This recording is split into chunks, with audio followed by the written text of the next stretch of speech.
On this episode of the Star Wars Time Show, Matt and Nick will spend a few more breaths hyping Andor in its second season before its premiere. Then they'll talk about the Disney Plus Star Wars series roadmap through 2024. They'll also break down 2 more rumored castings for the Acolyte series before moving on to the seemingly broken Star Wars film universe, which saw another movie get dropped from Disney's schedule. If you're lucky, maybe they'll even get to a round of the Matt Mando game. But of course, the show will end with the Question of the Week responses and the latest round of Top 5 Star Wars Fan Artist Features. Punch it, Chewie.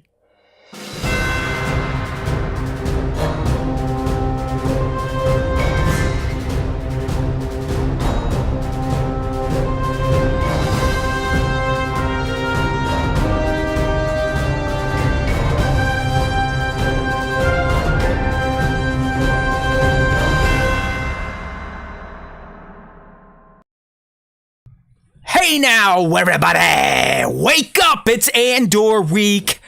Unless you're Super Scoundrel and SW Props, those lucky sons of bitches out there at the official Andor event in LA last week. Man, talk about an experience for a lifelong Star Wars fans. Kudos to both of those dudes.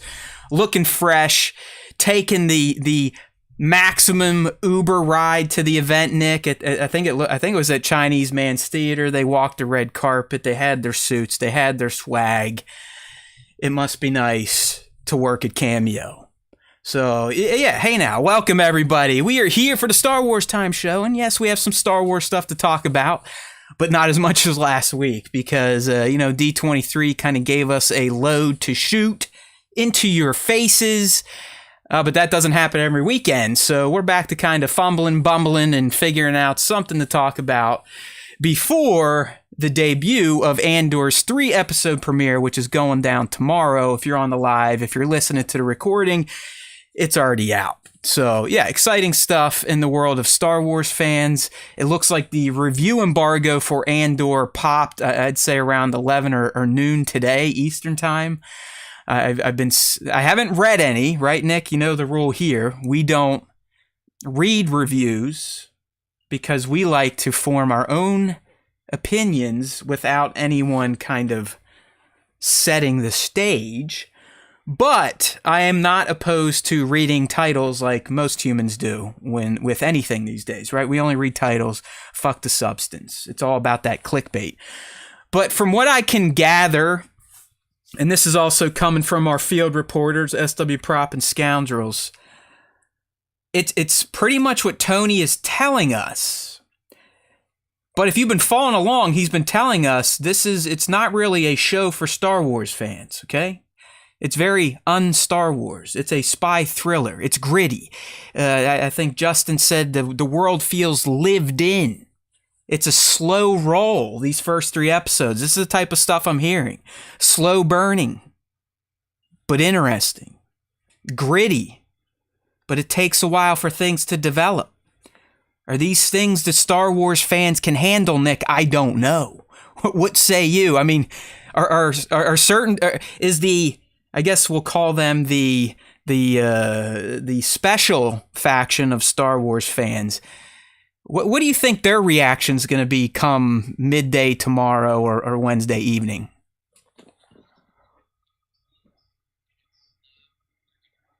Yeah, like heads are steam coming out of ears and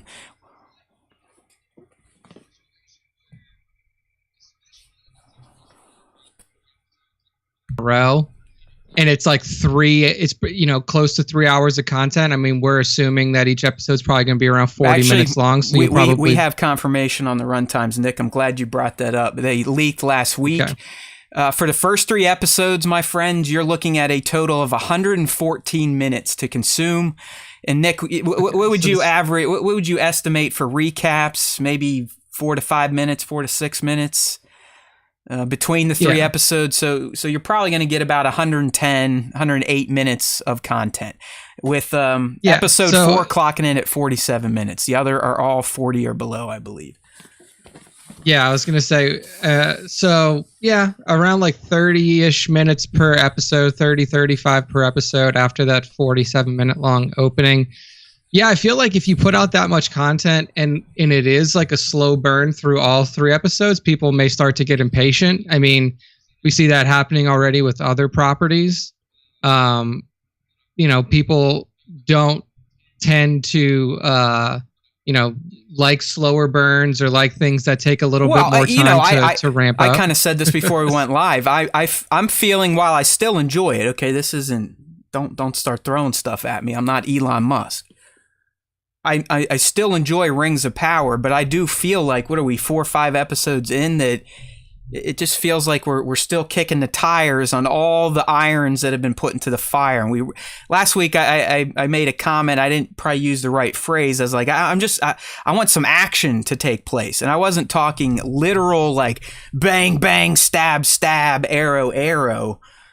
I'm like, okay, let's move one of these plot threads that you can see being developed, and if you've read Silmarillion and you're familiar with the Tolkien verse, you kind of know what's happening. But I'm getting to the point like, okay, you've already condensed the fucking timeline. I mean, Nick, we're talking about characters that aren't introduced in the books until thousands of years into the Second Age. They're already around, like Elendil and Isildur. They shouldn't be around at this point in time, but who cares? So if you're going to compress the timeline, let's also compress the delivery of some of the narratives, is all I'm saying. But we have some more things to talk on Rings of Power here in a few minutes. So yeah, I'm with you. I'm not worried. I really don't give a fuck, honestly. I don't give a shit what other people think about this. It does kind of rub me the wrong way as a fan that is generally excited about Star Wars and new Star Wars to go on social media and get hit with that fire hydrant of hate. But in the end, I don't really give a fuck. I mean, if I enjoy it and I don't feel like an asshole getting up early in the morning to watch it before real work, then hey, it's a win for me. But I think you're on to something. But a lot of stuff, like I said, the little buzzwords I've been seeing are gritty, doesn't feel like Star Wars, but it's in that Star Wars world. And like I said, these first 3 episodes, I think the general consensus is it's a very slow burn, but by the time you get to the credits on episode 3, you're like, all right, I get the stakes. I understand Andor a bit more and why he ends up being this rebel spy / assassin. So bring on episode 4. So I'm anticipating myself enjoying it. I just don't know if I'm going to enjoy some of the processes that I may have planned for myself after screening the 3-episode premiere. So, yeah. I mean, I'm not too worried about it. But also, like, I don't care. Like, slow burns and stuff like that don't really like affect me all that much. Like, I don't mind slower shows. So I mean, like that's not going to affect like my perception of it. Like what'll affect my perception of it is like how well the story is told. If the storytelling's bad, then I will say. There you go. Because I mean, I've said this a million times. So Nick's right. I mean, in the 3 episodes, we can move Andor 10 feet down the road. As long as the story is good, I don't give a shit that he only moved 10 feet. So that's the key. And I have been hearing things, reading things, at least in titles or social media posts, that it is definitely worth your time. It's just don't. And we've been trying to warn a lot of you about this. Tony has been trying to tell us all. This is not a Star Wars show for Star Wars fans, so do not expect the fantastical, the shocking, the titty twistery type of stuff that you've been used to in some of these other Star Wars Disney Plus series. Remember, there's no such thing as a cynical cameo in a Tony Gilroy produced Star Wars project. So while there may be some surprises in store, that there's probably not going to be cheap ones. They're going to be earned, which usually means, we're going to have to stew on things a bit more. So who knows? We'll talk a little bit more about Andor and our expectations in a little bit. But while we've got some time for some pop culture talk, I have to discuss this Barbarian movie with some of you, or at least those of you that are into horror slash type thriller movies. But I think that this film, it's been out for a week or two. I finally made it over to the theater because, hey, I can drive again. I'm a big boy. Yay. Can't do much else, but I can at least drive, so I can get back to the movies on a weekly basis and get some value out of my AMC Stubbs A-list rewards, right, Nick? You know, we got to recoup that $20 a month. So I went and checked out Barbarian because I saw some good things on it. I do like horror movies. It's one of my favorite genres, probably right under sci-fi and fantasy. Big fan. And I have to tell you, it's just a brilliant, scary movie. It's tense from the beginning until the end. I was in a theater by myself, which probably added to some of the intense feelings I was having. It's one of those scary movies where you will be sitting there like, don't do that. Don't do it, damn it. Why are you doing this? Please don't do it. You're making me feel all scared inside.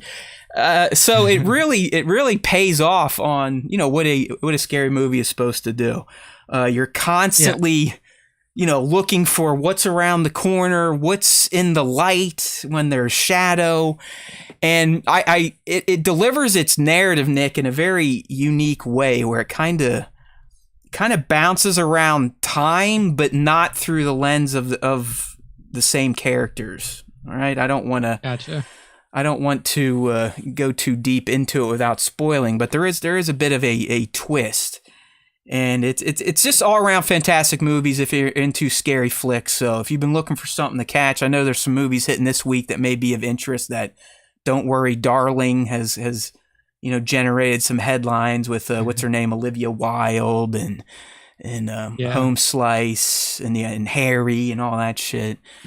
I still haven't seen Bullet Train, but whatever. I think this is way better than that. So Barbarian is definitely 2 lightsabers up from your boy at the Star Wars Time Show. Well worth checking out. Not sure when it hits on demand, but should still be in theaters if you want to have a little bit of fun with a significant other or some friends. It would definitely serve you well. And that's really, I mean, we're probably going to go see Don't Worry, Darling soon because I know Taylor's been wanting to see that for a bit. So yeah. No, I'm definitely interested in that one. There's another one in theaters that I want to check out. But hey, you know, time is short. I'm an in-demand type of individual these days, so you never know what I'm going to be able to get out and see. But I am going to try to get back to, you know, Thursdays screenings, either catching new releases or catching up, because I do love going to the movies, even if it is a COVID risk these days. Even though no one talks about COVID anymore, but you know, 400 plus people still die a day. It's like, who cares? Fuck it, pandemic over, but be careful out there. All right, so Nick, what's up? We got Johnny Boy in here, Mr. Schmidt. Oh, riding the one wheel. I'm glad someone prompted that. So yeah, if you're new here, in the summer I broke my leg riding the one wheel. Been dealing with it since June. Still dealing with it. It was a rough weekend this weekend. I've been regressing in therapy. She's taken exercises away from me, which is like, you might as well just stab me in my heart, Nick, because I don't want to say I'm some fucking pro athlete, but I do like physical fitness and taking care of myself. And in my mind, if I'm not, I don't want to say abusing my body, but abusing it in a good way. Does that make sense to those of you that work out? I don't feel like I'm getting better. I don't feel like I'm healing. So when I hear like, yeah, you have to stop doing this and you have to stop standing so much, you have to stop walking. It's like, well, you might as well just give me my fucking crutches back and tell me to sit in the fucking basement all day. I mean, that's basically my weekends. It's like, hey, brain's going, you don't have crutches anymore. Why don't you do this chore or that hobby or hang this or climb a ladder? And the leg just keeps sitting there going, fuck you, pal. It's not 2023 yet, so that sucked. But because I am a supreme asshole and I wasn't feeling the best mentally yesterday, Heather, my wife, was out of town for business, so it was just myself and the little one, which means there are no rules. So I was whatever I exactly. Want to do, I was looking at the floor of the kitchen. I eyed the one wheel, which I have not touched since June 10, the day I killed myself on it. And I was like, you know what? I'm going to fucking turn this thing on and see if I can stand on it. So I did. And I can still fucking stand on it. I still got the balance. I was worried about that. I was like, is it like riding a bike? Am I going to have to restart after this stupid injury? But I was able to get up, self-balance, moved a few feet in the kitchen. I was holding on 2 counters. Okay, I'm not that stupid. Then I jumped off and felt guilty and told my daughter, she told Heather what I did, I would ground her. And because I just live with a guilty conscience, I admitted it to my wife at night. And I was like, well, I got on the one wheel because I need some hope. I need some fucking hope. And she's like, you're an asshole. Can we think of other ways to give you hope versus you getting on a one wheel, 2 weeks after not being on crutches? So there you go. There you go. Life is no fun, but hey, we've got Rings of Power, we got Andor coming out, so I digress, right? I shall survive. So Nick, let's get into a little Rings of Power, not too long. This is a Star Wars time show, and we are kind of adjacent Rings of Power time show, House of Dragon time show, but we got some Star Wars to talk about today, so not too much, but I do want to talk a little bit about where we're at so far. We're both current, I believe, through where were we at? 4 episodes or 5 at this point? I think it's 5, right? Because I know we had the double drop, and then they've been solos since. 3 weeks, yeah. What's the count? You got that? Oh, I think it's 4. Okay. Yeah, I think it's 4. All right. And again, I enjoy the show. I'm glad this show exists. I think it looks wonderful. The money was well spent. The cast is beautiful, colorful. They're fantastic. But I am finding myself, and I told Nick, I'll give you a little secret here, and I think this is part of the problem.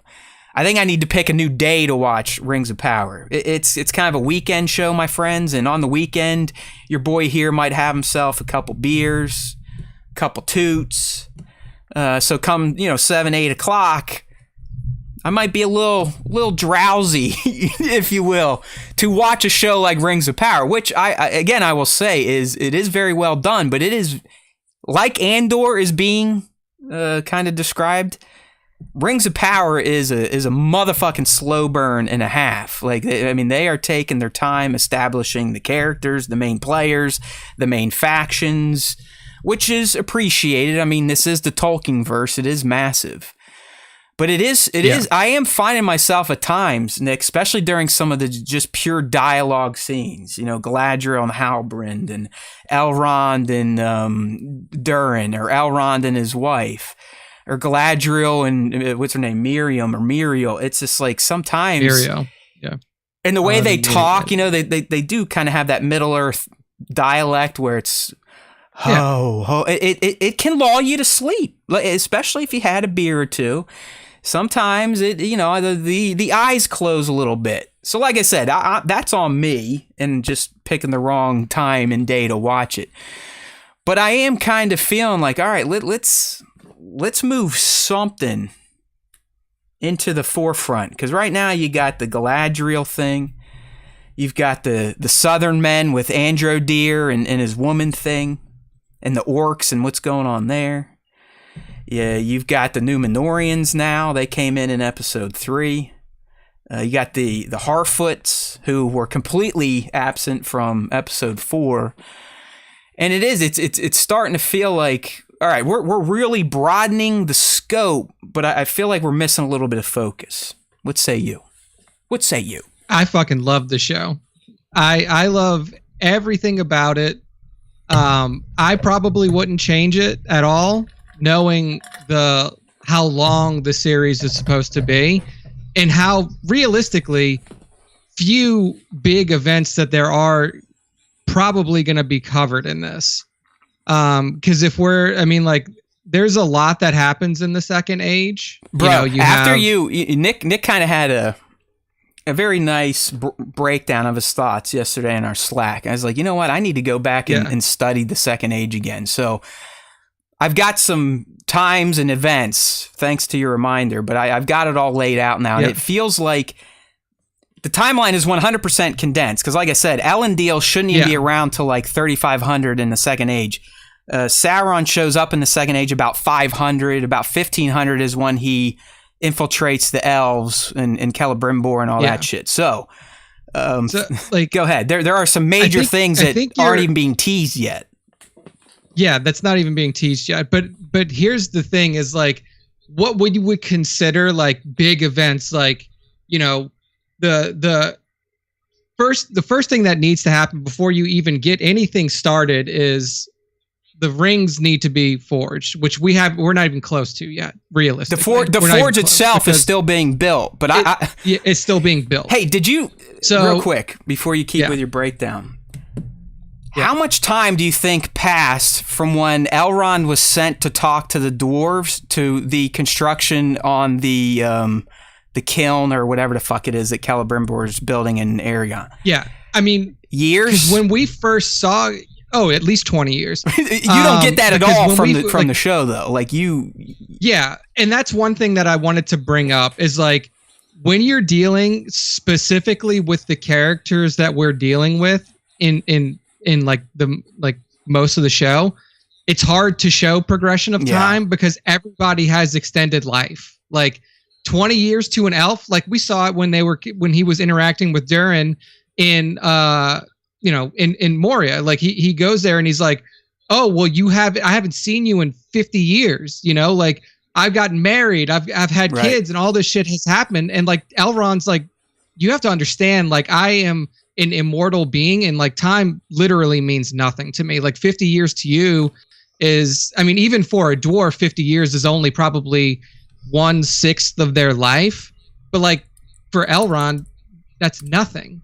So like it's hard. So like I get what you're saying, like that the timeline is definitely condensed, or they're just jumping and we're not aware of it because you have no perspective to the characters. We could through the humans, and the humans don't look like they aged a day. So are we seeing the elf perspective and the dwarf perspective in a different timeline than what we're seeing with Bronwyn, the female, who has led the humans to that tower, and Androdir? Like, I get it. Androdir wouldn't age, but was he really locked up with the orcs for 20 years? Because the humans didn't move at all. But my whole, and I'm not trying to shit on the show, I just found it weird that we went from, hey, can you go see if you can get the dwarves to help us build this massive forge, and then by episode 4 it's already halfway built. It's like, but the humans didn't move at all. Yeah, the timeline definitely gets a little wonky because of the inclusion of like the Southron, like the Southerners in that storyline. And that stuff doesn't bother, like I could care less. Like that doesn't bother me at all. So like realistically, if like you're looking at everything through the lens of like a human lifespan, everything is condensed. I would say that no more that, like if we're thinking about it in like human years, I would say that no more than a year has passed since the introduction to Celebrimbor and then like Elrond going to Durin to start to get the forge constructed. That's what I would say in terms of that. So I think we are dealing with like a condensed timeline for sure, because it's hard to show the passage of 1,000 years in a show. Yeah, because all the humans would be dead. It's just difficult to do that. Yeah, like everybody would be. You can't even like they even had to do it with the Numenorians, who could live 200 to 300 years. But even then, like I said, I mean, I think your boy with Al Farazan and Elendil, I mean, they're thousands of the years down the story, but they exist in Rings of Power because they have to. You just have to. Exactly. Like you said, it would be impossible to cover 5,000 years. Yeah. And Trevor in the live stream chat, if you want to join the live stream every Tuesday, youtube.com/Star Wars Time Show, 2:30 P East. He's right. I mean, just forging the rings themselves take decades. And I was reminded that they actually just do the elves first. But then that leads to the war Nick's about to talk about, and then Sauron. He's like, you know what? They're too smart. I need to. And then he goes to Numenor. I need to give them to the fucking men, idiots, and the dwarves. And the dwarves are basically mad at a mountain that had never affected them. But the men, that's where Sauron gets his due. Yeah. So like what we think of as like big events in like TV time would take very little. Like the forging of the Rings of Power probably is only going to happen in like part of an episode. Like, you know, yeah, they're not going to like, draw it out over 30 years. And yeah, like it's like that would have to happen. If it happened that way, it would be like, okay, we're going to introduce Sauron, then we're going to have him, you know, like Sauron as Anatar, which we saw in the trailers. Like everybody who thinks that Halbrand is Sauron is just wrong. Like we've already seen Sauron. Like he's not in the show yet, but when he comes in, we would have to see the forging of the Rings of Power over like a whole fucking season if that was the case. Like you would just check in on Celebrimbor. He's like, I got one done, still got 16 more to go. Do you think we'll get there by the end of season 1? Like, will Anatar show up by then and kind of align with Celebrimbor? Okay. Yeah, I think by the end we will get there, because here's the big events that need to happen. Like him going, like Sauron forging the rings and then like going to the elves and getting rebuked. Like that's a big event, but like the rebuke of Sauron takes like a day. Like he comes to them and they're like, we know you're not Anatar or whoever you claim to be. We can tell that like you are an evil being, and by all rights, you're more than likely Sauron. So we're just going to expel you. That is like Elrond and Gil-galad, but then he goes up to, how do you say it, Aergian or Aragon or Celebrimbor's region. Eregion. And Celebrimbor, he's like, all right, cool, come fucking hang out and show me how to make cool shit. So like that's a major event in the Second Age, but like that's not something that's going to take up a shitload of time. That'll be a scene. What is going to take up a shitload of time in the TV show is like, okay, the Rings of Power are forged. He goes to the elves to try to give them to him, and they fucking rebuke him. He goes back. Then he goes off to Numenor. Or like before he even goes off to Numenor, there's a whole fucking war that happens. Yeah, between the elves and Sauron. And Sauron. So like that may be where the first season ends, is like the forging of the Rings of Power, and then we're right on the precipice of the Elven War versus and that Sauron. makes sense, Nick, because again, I had to study this because it is a ton of shit to remember. I mean, thousands of years of shit. The war actually isn't going in the elves' favor, and that's when they make the call to the men of Numenor. So you're seeing how they're establishing through Galadriel being there. Like, listen, we gave you this fucking island. You wanted to be like us, but because you're stupid ass humans, you're starting to get arrogant and cocky, and you can be influenced. But we need this alliance, and that's why I think her and Miriel are linking up, because you're right. Because they call the Numenorians to come help, and that's what turns the tide to beat them again. But what happens after that, Nick? So after the Numenorians and the elves beat him, where does he end up? He goes back to Numenor, he doesn't go back. He goes to Numenor, where the Numenorians know he is Sauron. Right. Like they know he's Sauron. They arrest him. And then what happens there is Ar-Pharazôn, so like Miriel's husband, is like essentially it starts like a civil war. Like Sauron starts to get into his ear. He becomes his hand, if you will. He essentially becomes the hand of the king of Numenor, or the fake king of Numenor. Because essentially how the Numenorian throne progression goes, if you want to think about this in Game of Thrones terms, like Miriel is supposed to be the fourth queen regent, or the fourth queen of Numenor after her father dies. Like the father is the guy that we saw on the bed she was talking to when Galadriel came in. That's Tar Palantir. When he dies, all rights to the throne pass to Miriel. She would be the fourth queen of Numenor. But what happens is Ar-Pharazôn, which we've already seen him kind of like starting to move on the side of like, we hate the elves. He's we're white anti-elf. hair, like the peppered hair guy. Yeah, salt and pepper guy.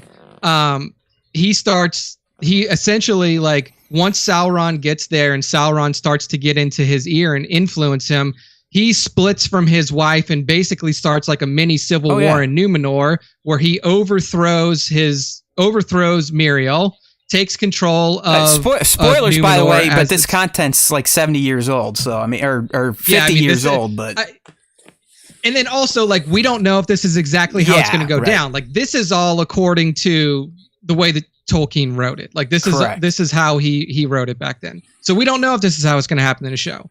But like, he overthrows him, and then that's when the Numenorians try to try to make war on Valinor. Yeah, because he's like, hey, go fucking fight the gods. Like, he's such a pimp. Yeah. Sauron, for all intents and purposes, is essentially the Palpatine of Middle Earth.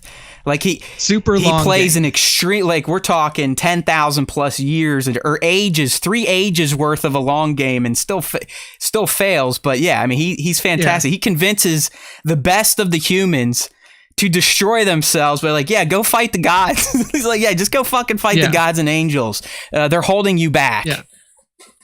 Yeah. I mean, so we also have to keep in mind too that, like, this is happening over 5 seasons. They've already said, like, we're going to have 5 seasons of this show. And the show has to end with the battle that you saw in the beginning of the Lord of the Rings. The Battle of Daggerlad. The last alliance, of Daggerlad. The last alliance of elves and men. That's the one where fucking Isildur cuts the ring off of Sauron's finger, does not drop it into the fires of Mount Doom. And then we get to, move into the Lord of the Rings timeline, the rings lost, everything like that. So, like, you don't have that many huge events to cover before you get there. Like, you have the war between elves and Sauron. You have the fall of Numenor and the war that they try to make against Valinor. Then you have the establishing of Arnor and Gondor after the remaining Numenorians move over into Middle Earth. And then there is some other, like, there is a war, I think, that happens between Arnor and the forces of Angband or something like that. Like, once Arnor is like established as a realm for Numenorians within Middle Earth. So I think that there's another conflict that happens there. But, like, overall, there's not too many, like, huge events that you can just, like, constantly have some like high action stuff happening. Like, the first 4, I mean, and here's, I think this is what, like, is messing with people and, like, oh, it's slow. Like, we're only 4 episodes in, but they are longer episodes. Like, some of these episodes are like 70, 75 minutes long. So, I mean, the best way that I would describe it to you is, like, I mean, Fellowship of the Ring, if you watch the extended editions, like 4.5 hours long. So, like, we're still in, like, we're right at the end of, like, the Fellowship timeline here. So, it is long. It is taking a little bit longer to build up, but also, like, the only other way that you could do this is if you introduced Sauron right off the back and then you just started rolling on stuff. And I think that may have been a little too fast because there is a lot of context that is required in this age. And I don't think that, like, jumping directly into, like, rings are already made, fighting is happening and everything else. I think there needed to be a little bit more exposition to it. And I'm okay with that because I like the exposition of this world. I like I like the context behind everything that is happening. So I'm a big fan. Like, I really do think that they've done a good job. And I think that they've done a really good job of taking what Tolkien had, because you didn't have a lot of, like, side character contexts and stuff like that, or, like, ancillary storylines to the Second Age, because, like, he was essentially writing the Second Age as, like, an outline or, like, a recap of, like, well, this is everything that happened in the Second Age. It was so, mostly, like, to support all the history he was telling through song and poems in The Hobbit and Lord of the Rings. Yeah, exactly. So, like, he didn't write, like, side storylines like we're seeing what's happening in the South, or, like, so he didn't want to introduce characters like Halbrand, and he didn't want to bring up, like, the elven forces that were still in the Southlands after the battle with Mordor. I like what the show is doing with characters like that, though, and I think you're right. I was thinking the same thing. Halbrand's the human that was locked up with Galadriel. He's been identified as a Southern royal, if you can. I mean, you got to remember, at this point in time, in this age, humans mostly suck. They all fell in line with Melkor, and they're mostly scumbags besides the Numenorians, who are becoming scumbags. You get the point here? Yeah. Like, Tolkien specifically wrote humans as they can be heroic, but they're pretty much the pieces of shit in Middle Earth. They fuck everything up. Yeah. I mean, any major fuck up in Tolkien's universe is usually a human's fault. So yeah, usually. But the Halbrand, because they made that the point to be like, oh yeah, you potentially have claim to whatever reign is down there. he 100% is going to be one of the 9 ring race at some point in time. Like, Yeah. I don't know if he's going to be the actual Witch King, because, you know, I actually posted a link in the live stream chat. It's a great little Tolkien Gateway wiki on Sauron throughout ages 1, 2, and 3. That I think anyone that is super dorky like Nick and I, you'll benefit through going through it just to kind of get the timelines, the major events.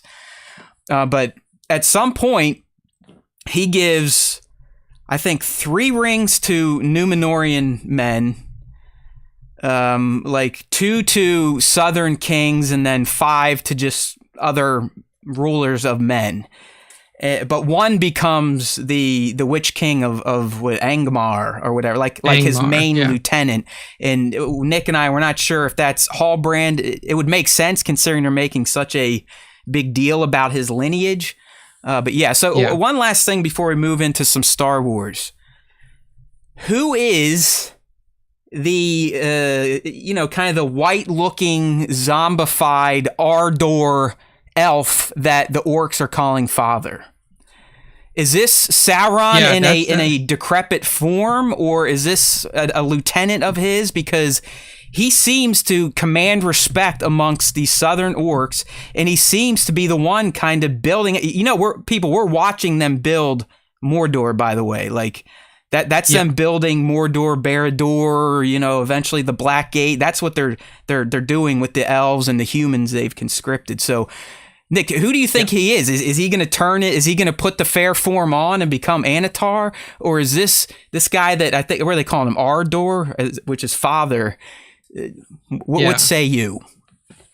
Yeah, that one's hard to me. So like I looked up some, like I was like, have there ever been dark elves? Like, is there like a dark elf in like Second Age? I mean, really, I mean they're twisted elves. I mean they're like corrupted, twisted elves. I'm not 100% sure. So first, I don't think he's an established character. I think that this is probably a new character created for the show. I don't think it's Sauron, but I could, because it's like every time, like I feel like what's happening is like every time a character comes up of question, people are like, that's Sauron or that's Sauron or that's. He is a spirit. So, like, I mean, he is a spirit that could take whatever form he wants. Up until now, we will learn he eventually loses the ability to take a fair form because he tricks the elves. Form. But up until now, you could argue he could turn into whatever he wants. He could. So it's hard for me to try to figure out who that is. There was like a dark elf in the First Age, I believe. His name was Eol, E-O-L, and like he was never expressly evil from what I could understand. Yeah. So I think that what this guy is he's likely an elf that was captured during the time of the War of Wrath, like the First Age war against Morgoth, and has like just been not necessarily turned into an orc or anything like that, because obviously he still has his full elven form, and and he's also not susceptible to sunlight like orcs are. But he's like, I think he's just probably like an elf that defected during the War of Morgoth that has like Stockholm syndrome, then, right? Like he's just come to accept his captor's philosophy and now looks at that as, hey, this is the way to live, and I'm going to carry it on. All right. I mean, exactly. And he's like marshaled the forces of the south, like the remaining forces of orcs that remained after that war have just been like under his command, or he's been leading them. Yeah, and he may be in contact with Sauron. I do think you would have to think like he has some connection, because they're not just arbitrarily burning down trees. I mean, just like in Two Towers, you're seeing the orcs cultivate the living forest to build out the dark lands that you know everyone knows by the time we get to the Third Age of Mordor, Barad-dûr, the Black Gate. All that shit is where the human story is taking place. Yeah, exactly. So, all right. I mean, I appreciate it. I appreciate the exposition, and like Taylor and I have both been. I mean, we've been watching both House of the Dragon. I mean, we actually skipped episode 3 of House of the Dragon and just watched the last 2. With one of our friends who was over. Like we've been watching both of them, and we both like Rings of Power better, and she hated Lord of the Rings. Like she was just like watching the movies, she didn't like them. Reading the books, she didn't like them, but like she likes the show. I don't know. If anything else, I just like the nostalgia it's bringing back to me. And if you're on the live stream, you check out that wiki. I could read that shit all day long and just be mesmerized. I mean, I love being reminded. And there's a good thing in there about the wizards and why they were sent in the Third Age, and it was because the gods, if you will, the Valar, they're like, yo. We can already see, even though Sauron's been beat again, and he's the necromancer or whatever, we can see humans are still very much under his influence. So we need our own sub-spirits down there, our own demigods, and that's when they send the 5 Istari to kind of watch over things and protect. As we saw Gandalf, I mean, his mission and the reason he was able to come back is because he was initially sent there to prevent Sauron from destroying the people of Middle-earth. Yeah. All right. Yeah, I think there's a lot of good shit. A lot of good shit that's coming in the show. It's definitely a slow burn, but like, I'm excited. This is a property that like has so much rich history in it, and if you put it in the right people's hands, they can take that history and turn it into something that's really spectacular. And I can see the seeds of a really good show being planted in the first episode. Let's hope Bezos keeps dumping that cash into it, because I'm here for it. And like I said, I think ultimately with some reflection, my biggest problem is just the time I choose to watch it. I think this is something I probably should go in with a fresh mind and body. Dude, I smoke up a little bit, and like Taylor can tell I'm watching the show, and little shit pops up. And I'm like into it. I'm like, oh shit, there. Okay, yeah, all right. Like, here's this person. This one. I was like, oh, look at his helmet. Yeah. You know, look at this. Yeah. All right, here we go. It's like all the little things. I think it's the booze, man. Like if I want to be honest, the booze, like at night, and I'm not some big drunk. It's not like I have 10 drinks, but you know, if I have 2 or 3 beers, come 8, 9 o'clock, I'm 42. I'm getting a little woozy. So laying on the couch, having my fair lady kind of scratch my head a little bit. Not a great combination to watch Rings of Power, I'm finding. So yeah, you're like halfway asleep. Yeah. So I think I'm full of shit. But it's just the show is solid for the property, and I think for doing what it's doing with the just super broad scope that Tolkien took with the Second Age. All right, man, let's get into some Star Wars. It's been a minute. I'm sure we've scared most people away, but who really cares? It's our show. It's our time. We do what we do. So as I always do, our short form content review of the week. Make sure to check it out. I did a recap of Obi-Wan number 5, the final issue in that Obi-Wan miniseries. Ultimately, it was kind of a ho-hum. Nothing really exciting outside of learning that Obi-Wan used nunchuck lightsabers as a Padawan. But if you want to check that stuff out and want to get your Star Wars comic books recapped in a minute or less, we got that for you. YouTube Shorts, Instagram Reels, or TikTok. All right. So, Andor, Nick, might as well talk about it. It's on the minds of a lot of Star Wars fans for some reason. We got the 3-episode premiere tomorrow, which sadly has introduced stress to my life that I really question why I tolerate it, like why I allow myself to get like this over a fucking Star Wars program. But whatever, if you're a longtime fan, you get it. I've got a sickness. It's a narcissism for sure, specifically when it comes to Star Wars content and the need to get my thoughts out there in a timely fashion. But there's also, you know, I think I'm finally starting to wake up and smell the coffee and just go like, well, why? Like, why should I feel stressed out about tomorrow when every other motherfucker on this planet, unless you're getting paid to cover it and you've already seen it and did your write-up, why do I, Nick, ruin these events for myself? Because I feel like, hey, if these 200 people don't watch this video, I'm gonna die, or the show's gonna die, or YouTube's gonna go away. Like, when is it gonna fucking resonate with me? Like, I'm not sure. I will say that, like, we do pretty in-depth coverage on the podcast, and I think that's like we do a pretty good job of deep diving and everything like that on there. I get it. Like, So- I mean, a part of it is, and we talked last week, it does suck that we don't get to go until literally a week after the shit aired. So I do feel like doing breakdowns damn near 7 days after an episode could be a bit stale. I mean, people are only tuning in because they like us. They want to see if I say something stupid or, you know, if we have a fight. But it's like they've already read every damn Easter egg and top moment fucking thing by then. So I think a part of it is like, okay, well, if I get the content out on day one of a Star Wars show release, at least they know that we're dedicated to the cause and we're trying to fill in the gaps and answer questions they may have had while watching. But it's like, why? You know, we're not fucking Star Wars Theory. We're not Star Wars Explained. It's not like when I put that content out, I know I'm going to get a guaranteed audience, 20,000 people tune in the first hour. That would make sense. That would be motivation to get up, do all this shit before my real job. But I'm just like, bro, it's going on 4+ years now, man. Yeah, the shorts have added some subs, but no one gives a fuck when you drop content. It's not like all your subs tune in to watch, so who cares? Be more like Nick. Fucking don't even watch the show until a week later. Like that's where I need to go. Right. I need to find a balance between Nick. Like I think Nick went almost too far to the one end, and I'm too far on the other spectrum. Like I need to find a happy medium. I think that one, it was just announced today that YouTube Shorts will now have the ability to be so fucking excited monetized. About that.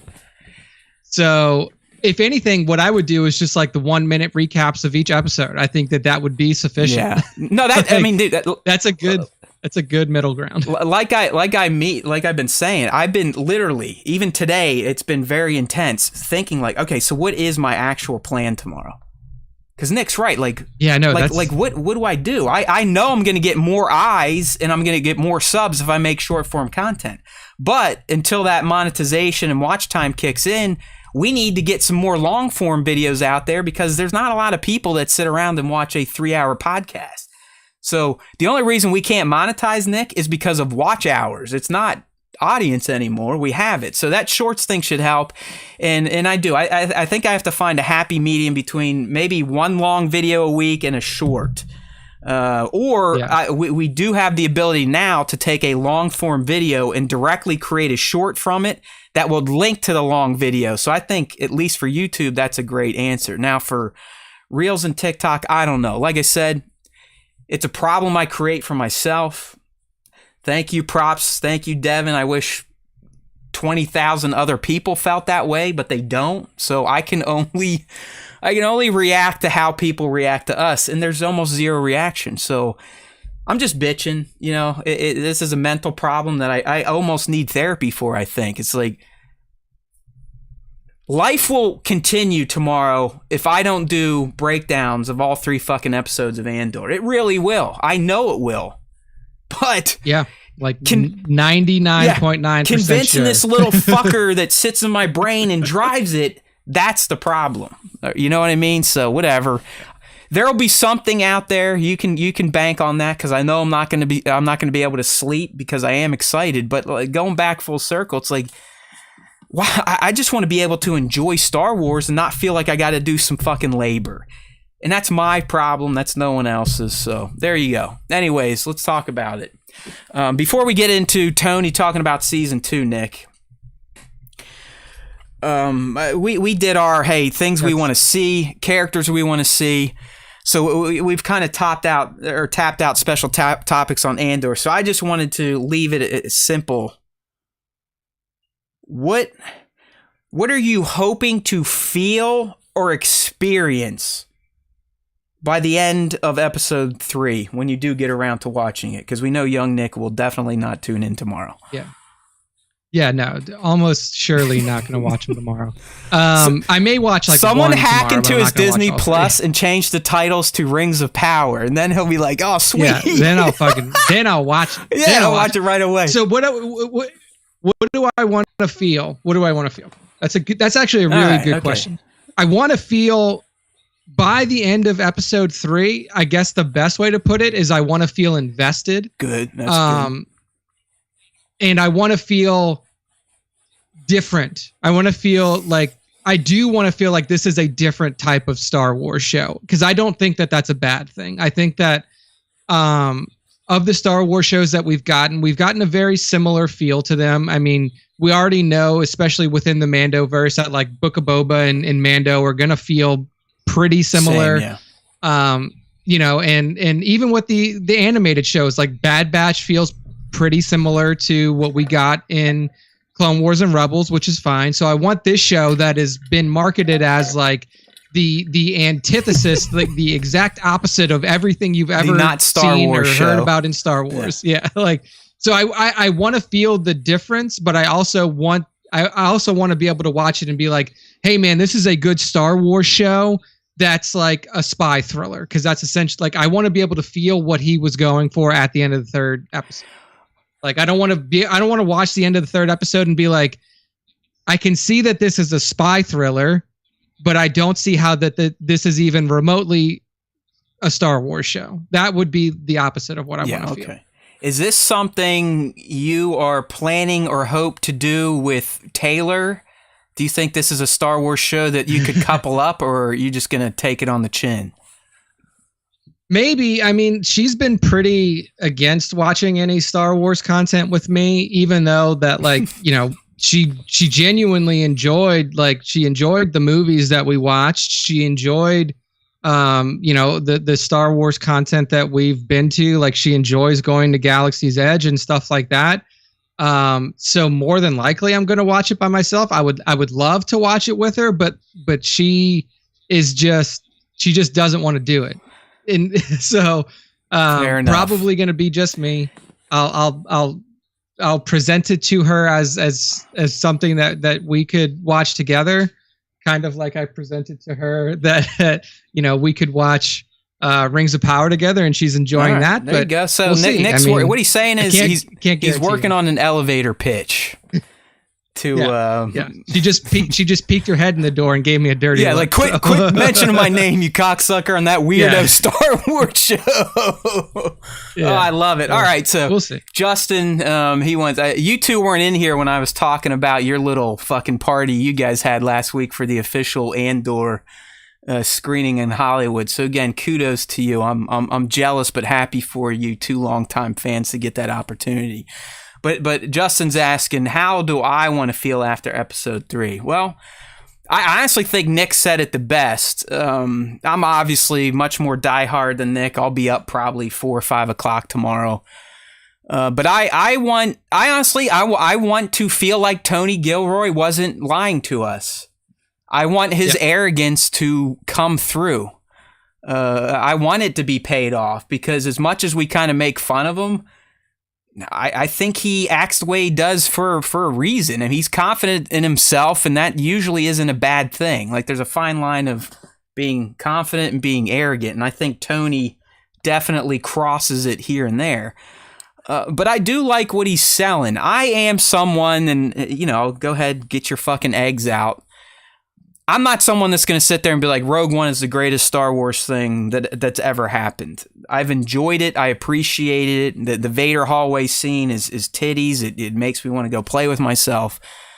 But in the end, I'm one of these Star Wars rubes that loves the fantastical.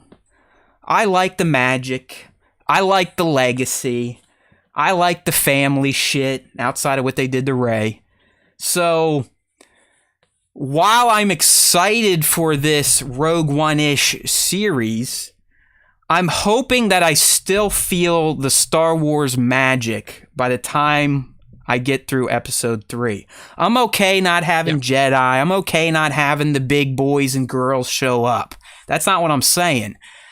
I still want it to feel like Star Wars and have that magic that has kept me locked and loaded, laser focused with the franchise for my entire life. Like, I cannot remember a time period where Star Wars wasn't one of my favorite things to talk about, think about, and experience. So as long as I get that Star Wars feel by the end, I don't give a shit if there's no wizards, lightsabers, cameos, Easter eggs. Like, I'm hoping there's not a lot of Easter eggs because that means I got less fucking breakdown work to do. You know what I mean? Like, I that's what I mean. I want to take Tony at his words. He's not going to give us anything easy. There is no cynical placements of shit. So I am hoping for that. Let's go. I don't want to fucking break down 3 episodes in a row for 6 hours. So I'm fine just having, hey, this was fucking cool. I like this. I like that. I think things are going to go there from what we saw here. So there. How was that? Well, he said it was a great answer, so I'll take his word for it. Yeah, exactly, Props. Listen. I can walk a little bit now. The next time you're getting those VIP badges fucking thrown around, call up your boy. I've got some cash. I'll fly out there. You know, maybe the wife's company will have a net jet that is making a stop out in Van Nuys or something. I'll get a free private over there. So let's do it. So there you go. That's our thoughts. You know, that's what we're looking for. And honestly, I think we're kind of on the same page. By the end, we want it to feel like Star Wars, even though Tony's telling us it's not really for Star Wars fans. Okay? Yeah. I think that there's a good balance between like a show that has a broader appeal than just like hardcore Star Wars fans, you know, and it being not Star Wars at all. Like there's definitely a happy medium that he could hit in that little. It's like I said, I mean, I love coming across moments where I can see that, oh yeah, hey, that's a connection to the prequel era, or hey, that's a foreshadowing for the sequel era or beyond. But like I said, the easier these things are to break down because I don't have to get like super Star Wars lore specific, the better. So hopefully, because I think the biggest pain in my ass right now is it's the 3 episode drop. That is a monster for someone that has the diseases that I do as a Star Wars fan. Like that is a lot. You know, once we get to the 1 episode a week cadence, that's nothing. I actually have somewhat I kind of enjoy that process because I'll watch. I'll load up our Discord, which is open, by the way. You can find a link in Instagram at Star Wars Time Show. I'll get into our spoiler channel to see, you know, what the West Coast had to say, or if anyone in East Coast was watching it. I'll get on the internet to verify things that I saw, and then I'll grab my screens and cut a video. So it's almost like going to mass for me when it's just 1 episode. Like I do somewhat enjoy that. So I think a lot of this stress I'm feeling, Nick, is it's the notion that I may have damn near an hour and a half worth of content to fucking parse through and ensure that I am, you know, giving it a deep dive that super hardcore Star Wars fans could appreciate. Okay. Yep. So that's Andor season 1. Because it's the 21st century, we're already talking about Andor season 2. And our boy Tony, he's out and about. He's doing his thing. He looked great on the red carpet. I don't know if he gets those curls put in his hair or if that's just natural. Either way, he was looking good. He was looking Tony. Like, he just looks like Tony. He looks like a Tony Gilroy. I know he's Tony Gilroy, but you'll see what I mean when you look at him. He just looks like a Tony Gilroy. So he sat down with the Wrap. And they're like, hey, man, hey, Star Wars, did you ever think you'd be doing it or sticking around after Rogue One? And, you know, he's like, yeah, fuck, I fucking hated Star Wars. I can't believe I'm still working in it. So that's kind of his. It's still his approach. Right, I love it. I absolutely love it. But he did reveal some things that we can kind of build upon, which it led to my other title for this week's cast in the speculated Disney Plus roadmap through 2024. So here's what he has to say about his time with Star Wars and how much time he has left. I have 2 more years to go, you cunt. We start shooting in November on part 2. And I don't know if our past pattern was 2 years, but I mean, I'll be on. We'll shoot from November to August. And then our post-production last time was about a year. So what he's saying there essentially is you're not going to get Andor part 2, season 2. You say tomato, I say tomato. You're not going to get it until at earliest 2024 because his production, he's going to shoot from November to August of 23, and then he'll take the next 9 months to a year in post, which means we should expect Andor season 2 probably the same time it's releasing now, but in 2024. His other quote, which is just fantastic, and this kind of plays into why Nick and I love him. He touched on his future with Star Wars beyond Andor, and fans who may be suspect of his Star Wars credentials, right? You know, I mean, I don't know why he would think that, considering he comes out and flamethrowers like, hey, fuck it, Star Wars, I didn't really know shit about it, didn't care much about it, I made it better, I'm Tony Gilroy. So he wonders why fans may be suspect of his love and embrace of Star Wars. So he goes on to reply, as suspect as my involvement in the community is, so he knows, by the time I'm done, I'll have had my hands on 26 hours of Star Wars content. That's a flex, by the way. Like, right there, he just puffed his... Look at the number of hours. Puffed his chest out and maybe have thrusted his bulge a bit right there.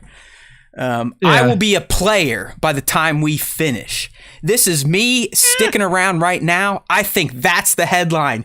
Tony Gilroy! I fucking love this man.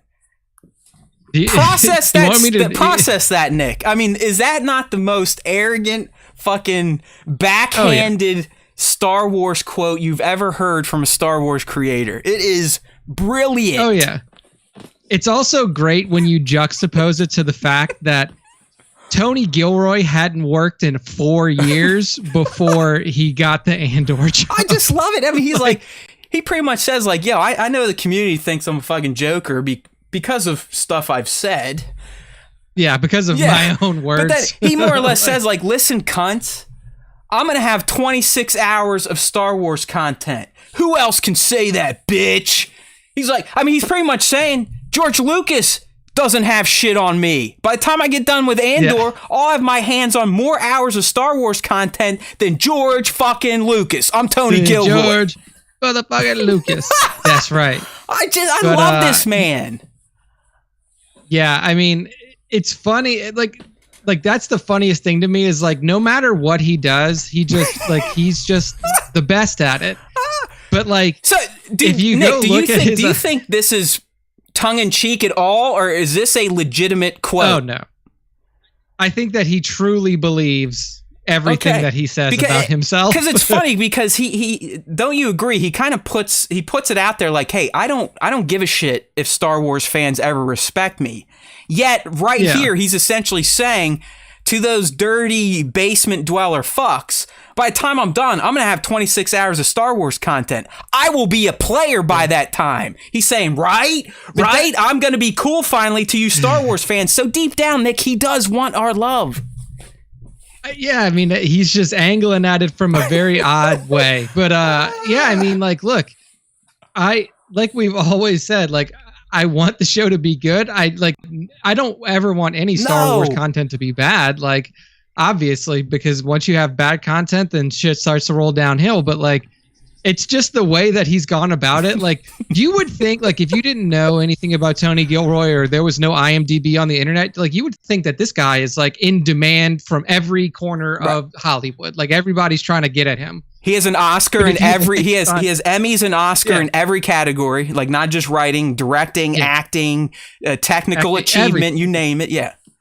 Yeah, but like if you look at his IMDb and you realize that the last thing that he did was write a movie called Beirut in 2018, like then you'd be like, oh man, maybe there weren't a lot of people reaching for him or like super excited to get him on their staff. I think he's brilliant. I absolutely, and like we said, either his cast just knows how to handle him and talk about him in interviews, or they've truly bought into the Tony Gilroy, because, you know, we were making fun of it a week or two ago where Diego was essentially every question being asked to him was about Tony, and every reply therefore was essentially Tony's reply or Tony's vision, Tony's mantra. So I love it. Like I said, we any week we can talk about Tony Gilroy and something he said is a good week to me, even on these low content weeks. He's a gem. But like I said, thanks to Tony pretty much laying out the production schedule for Andor, we can start to kind of fill in some of the gaps in the upcoming schedule on Disney Plus for Star Wars shows. So here we go. Some of these are set in stone. Others are speculated, educated guesses because we are geniuses. So up first, after obviously Andor is, well, I didn't put it in here, but that's going to be Tales of the Jedi. We knew that. So then rolling into 2023, we're going to start things off with the Bad Batch. Hopefully someday in February, we get the Mandalorian Season 3. Up until this time or this podcast, there is no date. It's just a month window. All right. Yep. We also have a quarter or a seasonal window for Star Wars Vision Season 2, and that's set for spring of 23. Knowing that Ahsoka's been filming since the start, the end of spring, start of summer, it's probably going to wrap anytime now. I'm really thinking Ahsoka becomes the late spring summer show of 2023, kind of that Kenobi time slot. All right. Which then leads me to believe Skeleton Crew is going to take the big fall window that Andor's getting this year. So I'm saying Skeleton Crew Season 1's fall of 23. So then we get into 24, and really after 24, we know nothing. But 24, we should be getting the Acolyte, which I don't know if it's going to come first or second. I don't think it's doing actually it is doing some practical shoots, so it might take as long as Andor to film. But they both are supposed to start filming this November. So both the Acolyte and Andor Season 2 should be here in 2024. I'm guessing Acolyte goes first, and they reserve Andor for its fall timeline, just like they've done for The Mandalorian, at least for the first 2 seasons.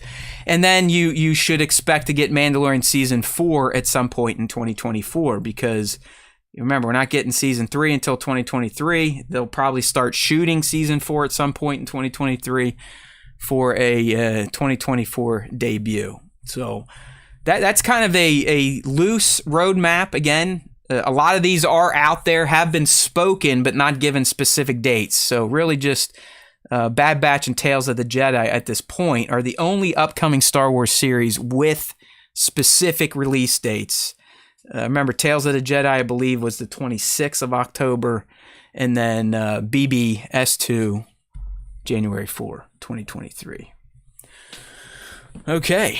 Yeah. So, notably on there, no movies. Well, I'm glad you brought that up, because let's just get into that, because we did have some official movement on the Movieverse. And Nick said something a few minutes ago that sadly is true, and it's evident now in the movie wing of Star Wars. And he said something like, hey, if you don't nail a Star Wars project, it can have essentially a ripple effect that will affect future Star Wars for many years to come.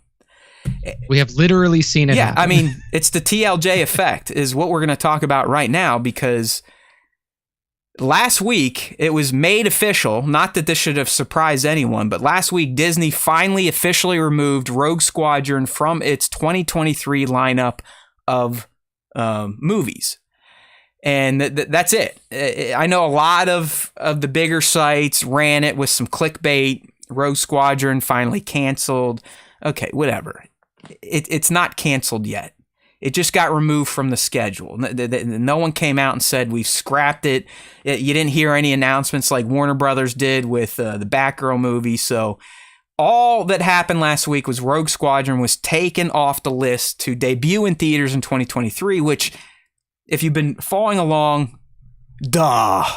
I mean, it hasn't even started shooting yet, so there's no fucking way they were going to have it ready by literally this time, maybe 2 months down the road next year. So, like what Nick just said, it is a reality. It is something that can definitely happen with the modern Lucasfilm Disney partnership. If they don't make the money that the accountants told them they should have made, they will fucking pump those brakes like a motherfucker. I mean, we should still be seeing movies at this point in time, but we're not. And Nick, at this point, 2025 is almost looking like a pipe dream, because there is nothing concrete in stone anymore. Rogue Squadron, there's no concrete. Taika, there's no concrete. Feige, no concrete. And finally, Ryan, he's finally back to essentially saying, please don't fire me. I want to do this again at some point. Yeah. it's weird. I mean, I think what they got really excited in the beginning because they took this approach of like, we're gonna take filmmakers that are hot at the moment but don't have a lot of credibility behind them. So like the only one who had like a lot of credibility behind him was JJ. If you look at what Ryan did before he did Star Wars, like his biggest fucking movie was Looper, and like it was good. People enjoyed it, but it wasn't like some smash hit out of, like that like took over the world. And they got Colin because Colin had just done Jurassic World, and Jurassic World was the highest grossing movie of all time before the release of the Force Awakens. So like you had all of these directors that were like relatively green, but they figured like we bring them in and we give them Star Wars and we can make sure that they make something good. They did that with Patty Jenkins too. If you look at Patty Jenkins's credits, there's not shit on there. Like she was like prior to Wonder Woman, her big claim to fame was Monster. Monster was that film in 2003 that came out with Charlize Theron and Christina Ricci, where like Charlize won the Best Actress Oscar. But then after that, like that was 2003. Her work after Monster was she did one episode of Arrested Development. She did 2 episodes of Entourage. She did 2 episodes of this show called The Killing, and then a TV movie called Exposed. And then Wonder Woman came out and exploded. So Disney was like, gotta get her now while she's hot. And then fucking Wonder Woman 2 came out, and they were like, well, maybe we jumped too soon on this. Yeah. So like Patty Jenkins wasn't like this huge successful director writer. Like she had maybe 2 pieces of content that like people had heard of. Yeah. That did well, and then she puts out Wonder Woman 1984, and it was hard garbage. Awful. And then they needed to kind of rethink their approach to it. So I can see like if you're gonna say I'm gonna take at minimum a $200 million budget and give it to one person as writer and director, I can see why you would be hesitant. They now need with to her. stop that shit. No more dual roles for Star Wars. Unless it's Jon Favreau or Dave Filoni. That's it. Like it's been proven the other people can't handle it. Okay? Maybe I don't think Gilroy wrote every episode or directed every episode. He is more of like the showrunner, but I guess we'll find out. But you are correct. It really doesn't work. And it didn't really even work for George. I mean, if you watch some of these documentaries, I still have to go back and finish that Vice one because I think that one's even better than what's on Disney Plus. But I mean, there's a reason George kind of stopped directing the original trilogy and just kind of focused on the story. So you are correct. We need to get away from that shit. Like it should not be rocket science, but it actually is for Lucasfilm. Like they haven't figured out, like, listen, if we want something to be a certain way, let's just fucking hire the writer to do it, and then the director directs what's on the goddamn page. That's what directors are. Like, I know we're getting into, like, they got to do everything these days, but that's not, go look at a director in the dictionary. They're not usually the fucking screenwriter, okay? They direct. They manage. They're there to take the words and turn them into moving pictures and get the most out of the crew and then obviously the cast. So, I mean, right, Connor's in here, RJ. I mean, it's looking like Rian Johnson. I don't know. I mean, listen, I didn't mind TLJ. I enjoyed it when I first came out of it. I was kind of moved by it. Over time, I have, there are some decisions I don't love. I hate talking about it because I feel like we talk about it all the time and it's just old news. But I mean, my biggest problem was the initial take on Luke and Luke kind of acting like a hard ass to Rey. I don't buy that. I buy everything else about Luke, but not him being just a fucking, like a straight up dickhead, like throwing fucking lightsabers. That looks weird now, and the way he treated her. But I think what he was trying to do, I'm like, listen, you don't have to be a fucking Skywalker to be great in Star Wars. I loved what he was doing with Rey, and then hey, that all got ruined, and the sequel trilogy is the kind of mess that it is. It's almost like you kind of love to be disappointed by it at this point in time. So, but yeah, this whole writer-director thing that Lucasfilm seems to be in love with, especially in the movie verse, it just needs to stop. I mean, Kenobi, you had different writer and director. Yep. I hate to bring up Book of Boba Fett because a lot of people didn't like that too, but that was mixed. I mean, there was a writer and director for episodes, but it does seem that, and really Favreau doesn't direct that much. You know, he's mostly is the main writer and then passes off directorial duties to Rick or Dave or Deb or Bryce. So I think separation of duties is actually a really good thing, especially in Star Wars. Yeah, I think it's needed at this point. Like over time, it's just kind of been proven that it's not going to work if you're going to have multiple writers or like one writer and director, and you're not going to have, and like you're trying to stitch together stories that multiple different writer director teams are writing. Like, you know, it's just better. Like, you should just have your own writing team, or just like have somebody that's like on staff that you can go to like write the stories that you want to tell. I mean, I understand that like Star Wars is a very wide open sandbox, but like not everybody needs full control of the story that again, I think is a good idea, because I do think Star Wars is something that you can let other people play in, but there has to be fucking guardrails. And to ensure that is, like Nick said, you almost have the story group isn't what they say they are. Like, to me, the story group, they should be able to come in, read any outside writer's script and say, yep, no, okay, you suck, you're cool, fuck you, stuff like that. I don't think the story group does dick shit besides make Tony Gilroy feel good about putting in some lore from Wikipedia or fan fiction. Yeah. I think that the story group is almost certainly just lore keepers at this point. They're not actually writing story. They're just keeping track of shit. But lore can be affected by new stories written by people. So they need to guard that shit, and they clearly don't because of what happened with the sequel trilogy. So yeah, it is. It's almost like they need an internal Lucasfilm writing department. I know that sounds kind of fascist, like, hey, you got to direct what we're telling you to, but you would get that quality control back. You would, but you know what, Nick? As we're just sitting here fucking spinning our wheels on this, look at Taika's deal, or supposed deal. Look at Ryan's deal. Same shit. They get to write and fucking direct. So they haven't learned a goddamn thing when it comes to at least the Star Wars movie verse. So that's why I think it's only a matter of time before the inevitable, Taika's shelved, or we don't know, or delayed till 2030. And Ryan, he's, maybe 2040.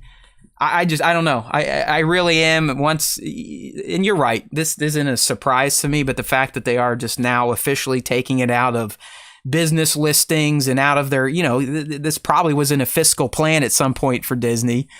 And the fact that they're having to take all this shit out, I mean, that's, we may have seen the last Star Wars movie, which would have been The Rise of Skywalker, for possibly the next decade, which is crazy based on the first ever roadmap that Lucasfilm and Disney showed us when they bought this baby from George.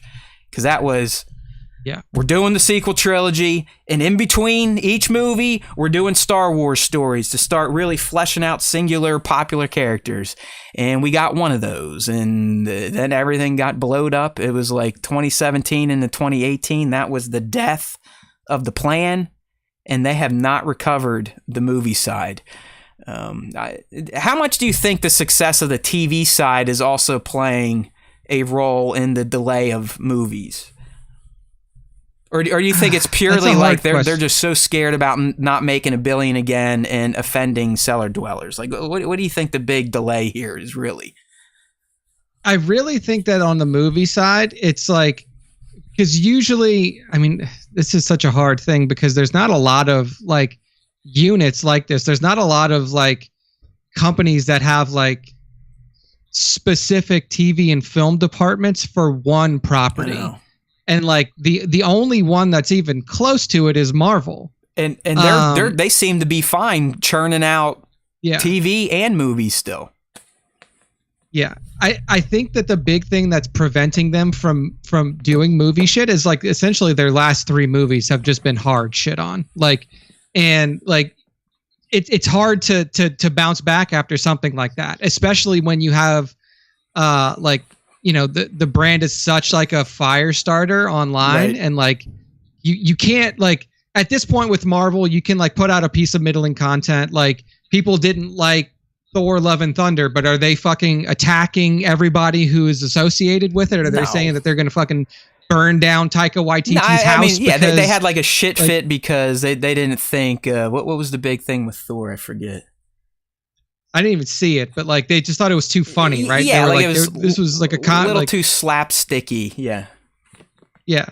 But like if I mean, and we've seen it already, if like people hate Star Wars, they'll fucking send hate mail, threaten to kill people, like start doxing people and stuff. Like the people within the fan base are just more rabid. Yeah. And like our fans are a little more MAGA like. The Star Wars wing gets a little more MAGA like than the Marvel people. Gets a little heated. And like it's hard to, and then when you when you see like the people that you've already hired to do something like fumble as hard as Patty did with Rogue, or not with Rogue Squadron, but with 1984, and then also see the blowback to that, you have to delay it because you're like, if we put out Rogue Squadron and it's shit too, then not only are we going to look bad, people are just going to point and say like, you burn a bridge. Yeah, like people are going to say like, you didn't know that this was coming after this shit show she just put out. Good point. Yeah, I just think it's hard. It's a big investment, and it's also a big property, and you can't put out 4 movies in a row that people shit on. Yeah. Like regardless of whether it's worth it or not, like, you know, like people unjustly shit on Solo. I think that that's probably starting to be realized now, and over the last year or so, people are 100%. like starting to come, like they're starting to realize like, oh, we were mean to Solo for no reason, just Solo we were assholes. A dear price for the perceived sins of The Last Jedi. It did. I mean, all those poor motherfuckers that worked on that and essentially had a guaranteed trilogy deal inked, they all paid dearly because of perceived sins of The Last Jedi and Rian Johnson, which is odd. I still blame Iger too for not moving it to fucking December from March, even after all the fuck ups with the directors and the delays. I mean, I think everyone forgets how wonky Solo's development was, and they were like still doing shoots 2 or 3 months before it was supposed to come out, and Iger's like, no, we want to keep the schedule clean for Mary fucking Poppins. Because I think, Nick, don't you agree, if you kind of let some of that TLJ hate simmer for almost a year, that some of those people, you know, like down. These, like, I'm not buying this shit. You know, well, I was listening to Howard. I guess there's some big hubbub about Cracker Barrel now, Nick, because they're offering plant-based sausage. So they are now a liberal, cucktard, woke company. Because it's not like they replaced the meat; they're just offering a for people that want to try the veggie meat. Yeah, like, but yeah, so people then, you know, they start the cancel culture shit and the wokeness and what. It's just like everyone wants to be angry. The grievance culture is our culture now. That's it. Like people just want to always be pissed off. Like it makes them feel good. It makes them feel like they have a voice and someone's listening. And Star Wars is a huge victim of that, and that's really what has happened to the movieverse. So I think you're right. I think it's almost they'll never come out and say like we're not doing something because other people don't like us, but that's exactly what it is. And I think it's a delay tactic. Like let's take their toy away, and in 10 years, as much as they hate us now, they're going to be fucking screaming for that toy again when we give it back to them. So I also like, you want to find a good story to tell. Like you want to find a story that's like, this is going to be different. This is going to be something that excites the base again. This is going to be something that gives a fresh take on Star Wars. And realistically, I don't think that Rogue Squadron was it. Like, I think that Rogue Squadron could be a good movie. I do. but I don't think that it's something that's gonna that you're gonna put out that's gonna ignite the base again. Like, I don't think that that's the one to do it, because realistically, like, it's a movie about characters that we already are familiar with. It's a movie that's playing in the same sandbox that they've said that they're finished playing in, that they continue to play in. Like, and that's why I think that I was more excited for Taika's project, because it's like, from all that we know about it, it was going to be something that was in a sandbox that we've never played in before. It was going to include characters. I mean, that it's Taika. It's going to be batshit fucking crazy, like almost offensive crazy to some people. I mean, if you don't get Taika, I can see how his work, especially now as he's getting more and more confident in bigger projects, could rub people the wrong way. I kind of enjoyed Thor: Love and Thunder because it's so fucking goofy. I mean, it is like a Monty Python take on Thor, but that's Taika. Like, have people been watching his recent stuff? He's into those types of conversations, which are just pure silliness. Like, his dialogue is purposely written to be fucking silly. Yeah, I mean, go watch any of his shows. Go watch Our Flag Means Death. That's a great example of Taika. Like, to me, that's as Taika as things get right now, because every line spoken, you can sense that it came from that dude's brain, because he has a very specific voice and cadence to how he writes his characters. So I honestly think a Taika movie would be the next incendiary bomb, to be honest. I really think he would make people's heads explode. So, like, from a movie making standpoint, like, what do you do? Like, you have 3 directors hired that are working on 3 different projects, or hired. I mean, whatever, I'll give you an answer that I know you're not going to want to hear. I think their best bet to have a guaranteed hit, both critically and financially, is to take, if they go for it, the big crossover event, and create a Mandalorian Mandoverse film. I think that's their easiest path to not ruffling feathers and trying to get back in the good graces with a broader group of Star Wars fans. I mean, it's kind of a cop out, but you know what I mean? Like, it's established, they love it. It would be this crossover event. It would kind of be like the Infinity War Endgame. I would almost prefer that over just an episode. You know what I mean? I would want, if we're gonna cross over, multiple seasons of Ahsoka and Book and Mando, let's fucking do it. Let's do it on the big screen.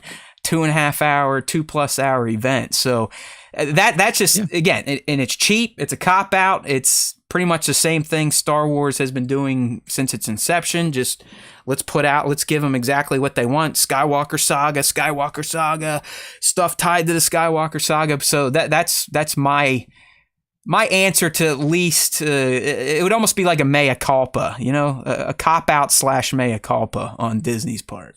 Yeah. I mean, it's hard. Like, I don't think that we'll ever be back in a situation with Star Wars movies where we're going to see them as frequently as we were when Disney first got them, because I just don't think that the fan base, or the other direction you go is you say, fuck what everybody thinks, because we've seen play out over the post-release window of the prequel trilogy that, like, our audience finds itself. Like, like the people who these movies are written for. Give them time. Give them a decade or two. Yeah. And then like they'll come around to it. Like, they'll come back and, like, they like what we put out. Right. But it's also, like, you can't necessarily do that. Like, you can't. I mean, dude. And I just. It's hard. They're limited because we do now have 3 defined eras, right? I mean, I forget all the new ages they have. There's like fucking 85 ages now. Age of Rebellion, Age of the Empire, Age of Resistance, Age of Mandalorian. Who the fuck knows? So to do something completely new, you really would either have to go way into the future. And that's about it. Because we have non-canon stuff way into the past. We have canon stuff not too far back in the past, thanks to High Republic. Bat was bringing that up, and I think Bat's got a point. I know with like hardcore nerdy Star Wars, High Republic, they've kind of dug, but I honestly think the reason it hasn't caught on is because they did it the wrong way. In my opinion, Star Wars was never a written medium. It was started as a movie. And if you really want to pull in the base at large to a whole new era, a whole new way of telling Star Wars, all new major characters outside of Yoda, you got to give us troglodytes some moving images to get us excited. Moving pictures. Tickle our tits. Yes, You can't just expect people like myself or even Nick these days to read a book. No. I even tried doing the comics, and after a while, I was just like, I don't give a fuck. I love my other Star Wars comics because I have those connections to the movies that I can make the through lines to. Like, oh, this is what Luke was doing in between Empire and Return of the Jedi, which I know, I've seen. It happens. He moves. It's neat. So I think that's part of the reason High Republic hasn't quite exploded, because I do think it is an interesting era of Star Wars, but not for dummies like me that aren't into reading about it. You know what I mean? Yeah. Yeah. I mean, that's the one thing too. Same for me is like, I've had trouble like getting into the High Republic books, because usually what pulls me into the books is like when there's content that like video content, movies, TV shows, or whatever that like leads me into it, like that's why I started reading the books where I did, because I watched all of the Star Wars movies and I got to the end of episode 6 and I was like, well, what happens after this? Like, and that's what led me into it. With the High Republic, they like hard launched it as only books without any accompanying content. And it's just like, it's harder for me to just straight pick up, a book I'm without just any with you, context. man. We're the opposite of how people are supposed to be, right? You're supposed to read and then go see what the moving pictures version is like. And that's always supposed to be less than the book version. But like you, I kind of need to be enticed to go back and then read books. I mean, I'm feeling this way, same way I did with Game of Thrones. I didn't even know George Martin was a person or Game of Thrones was a fucking thing until HBO, because they made it move. And then I realized, and I look back, I'm like, Christ, this guy was writing these books when I was in fucking high school. I mean, I went almost 2 decades not knowing about one of the greatest, most comprehensive fantasy works of all time. And the only reason I learned about it was because of a fucking show. But like Nick said, once I saw Game of Thrones season 1 and it ended, I was like, no fucking way am I waiting. I like this shit so much. I love the lore so much. I need to know more. I need to know what's going to happen. I need to know what happened before. And I went right out there and got all the books that Big Man had written.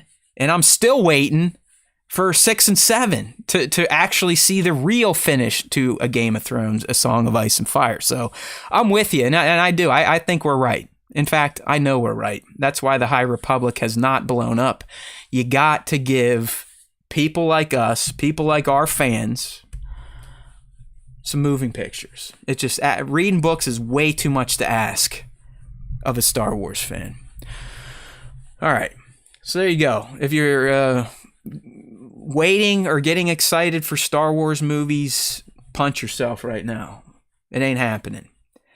I honestly think it'll be closer to 2030 than 2025 before we actually get a movie in theaters. They'll be talking about them a lot, but I really don't think you're going to actually be in a theater even at 2025 at this point. Yeah, it's hard unless there's like something that's going on that they haven't told us about. Like, yeah, I don't think that it's wild. Yeah, but at least we got Disney Plus and shows like The Acolyte, and it's weird, man. It's like I don't know if Deadline has a mole within the Acolyte crew or what, but over the past 2 weeks, they've essentially exposed the cast at large. So if you're new here, The Acolyte is a Disney Plus show. It's being ran by Leslie Headland, who did Russian Doll with Natasha Lyonne on Netflix. It's going to be set, I believe, 100 years before the events of TPM at the tail end of the High Republic era, and obviously it's going to follow what we believe is going to be a young woman who probably has some form of force sensitivity, but due to whatever, potentially Jedi and family members, she decides to focus on the dark side and probably become the Acolyte. So really all we know officially is the setting, the title, and that Amanda Stenberg is the lead. Outside of that, like last week, we talked about Lee Jong-jae being rumored cast as the male lead in Acolyte. He's the Squid Game star. Jodie Turner-Smith was another rumor that Deadline dropped in regards to joining the Acolyte. And then last week, after we recorded, Deadline revealed that Manny Jacinto, apparently a lot of you that were fans of The Good Place, I guess he's a main character in that. But he's been added to the cast. So Manny Jacinto has joined the Acolyte cast. Now, for now, we're calling it a rumor because Lucasfilm has not confirmed. So Manny's joining Lee, Jodie, and Amandla, and this next dude we're about to talk about. I thought he was in something that I thought was quite popular, and I must not have covered it. Does this Charlie Barnett? Manny Jacinto. He was in The Good Place. The Good Place, right? That's kind of what he's known for. Yeah, right now. He was Jason in The Good Place. So, which, I mean, he was like the comedic, the whole show was comedy, but like he was like the stupid comedy guy from that show. Like the dopey guy. All right. Yeah. So, I'm digging it. I've never seen that show, so I don't quite know about his talents, but it's great. But reading about it seems like they dig this guy and they dig the character, and apparently ladies like the look of Manny. I guess he's got good bone structure from what I have learned. I don't know, Nick. I mean, can you judge someone's bone structure? Is that something you're familiar with? Not good at judging bone neither. structure. I mean, again, I'm a caveman. I when I look at other people, I'm like, okay, they're fat or they're not fat. I mean, that's pretty much how I look at it. I'm not. I guess you have more bone structure the less large you have on your skeleton. I think it's like the only thing that I'm familiar with is like people are like. Jawline. Like people can like look at a jawline, like high cheekbones. Yeah, some shit like hey, that. But, how's my bone structure? I'm like, it looks like I'm trying to take a dump right now. I mean, I will say that like I don't know what the tone of the Acolyte is going to be. Obviously, I'm hoping dark, man. Knows. Right? It should be fairly dark and brooding. It kind of should be, but I will say that like the only thing I've seen him in is The Good Place, and if it is going to be kind of like a darker, grittier show, he's going to have to play a character that is very, very different than what we've seen in The Good Place. So. Now, again, this is me just being a white guy. Both he and Lee are of Asian descent. Do you think their characters are kind of tied together, or is just the Acolyte just going for, more diversity to piss off people that hate wokeness, as they call it? Yeah, I mean, I don't know. I don't think that they'll be like linked or anything, or at least there's no reason for me to believe that yet. Yeah, I don't know. That's a hard kind of judgment call to make. I'm digging this. Like I can't wait till this is all made official, because the woke or the hating woke Star Wars fans are gonna go nuts. There's not a fucking single white guy in this thing. Disney's so woke. The Acolyte's woke. Boycott. You know it's coming. And I can tell you right now, in 2024, whenever this comes out, we're going to have that sad social media post from Lucasfilm defending all of the people of color in this cast. And now it's not going to be just one person. They're going to have to do it for the whole fucking cast because of you troglodytes out there that are so insecure about your whiteness. Like, yeah. And it's like, here's like what I'm concerned about is like just hire good actors. Yeah, like, I don't care. Give a shit. Like I know that Manny Jacinto is a good actor. I watched him for 4 seasons on The Good Place, the whole thing, and he was fucking fantastic. Like he was one of my favorite characters. Well, then that's all I care about. Because he was just like, he was so offbeat. He was like funny in a different way, in a or in like a cast that were all funny people, but like he was the guy that stood out. So I was like, wow, okay, they cast him in there, and he was like definitely like one of the funnier members of that show. I mean, Lee Jong-jae, I mean, like if you watch Squid Game, you know that like his acting alone is what drew, or his acting was one of the main things that drew in a crowd of people that don't even speak Korean. Like, I mean, I don't know. I'm not familiar with Amanda Stenberg's work, but I'm assuming Games, that they're buddy. really good. Rue. She was decent as a kid. Oh, actor, yeah. So. Yeah.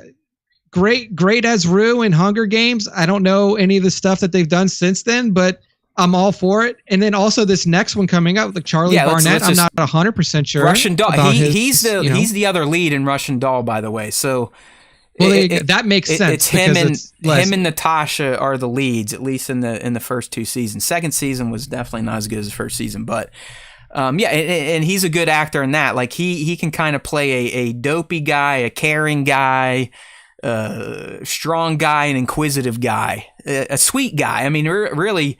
Charlie in Russian Doll kind of runs the gamut with his character, who, kind of starts as someone that wants to kill themselves and then eventually finds some hope and some joy. But yeah, I mean, and there's no details on who these people are playing. We don't even know who Amanda is playing. We can just assume, since she was named as an official cast member, she's probably the Acolyte. It just makes sense. She's going to be the face, the main. But no one knows who Charlie will be playing, who Manny could be playing, Jody or Lee. You just have to assume that. I don't know. Some of these people are probably going to be good. They're probably going to be potentially Jedi family members that aren't just all about learning about the Sith religion. But others you have to think are going to be very nefarious. And they're going to be interesting interpretations of the Sith, because at this point in time, the galaxy is still under the impression that the Sith are gone, that they no longer exist. I mean, they haven't been around the High Republic era, and that's why the Jedi become these great, like Renaissance style settlers of the unknown regions of the galaxy. They have no real challenge outside of a fucking gang and then some sentient plants that know about the dark side.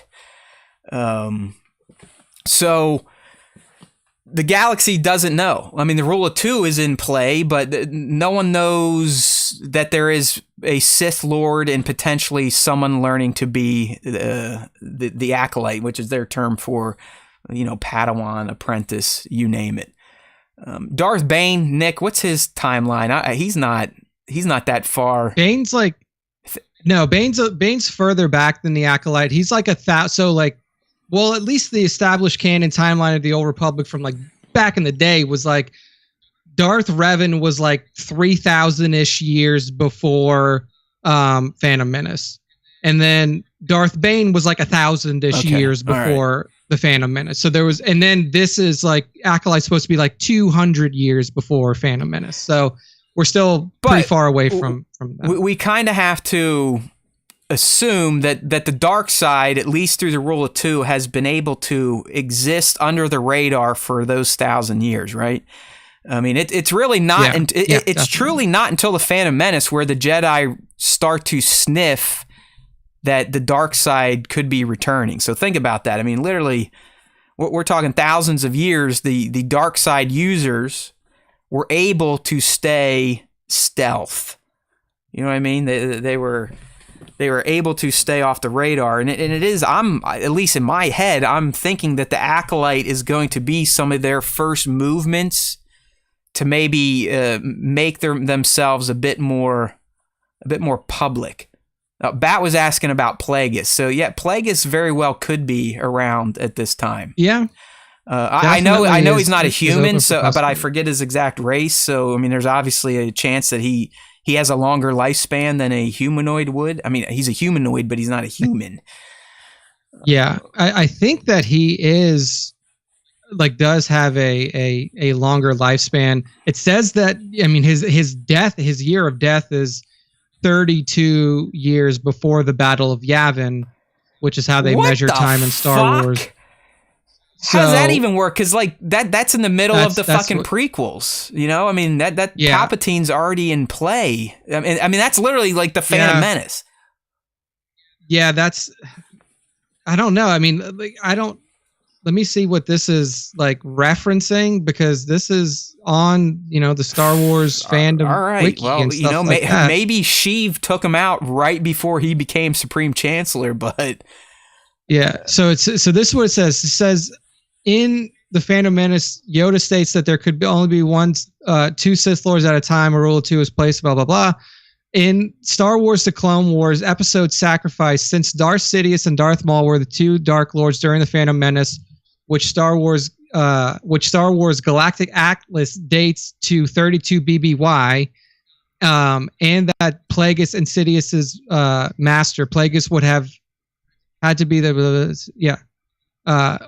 alongside. Yeah, so they're saying that event likely happened in 32 BBY. So Sidious just overtaking his Sidious master.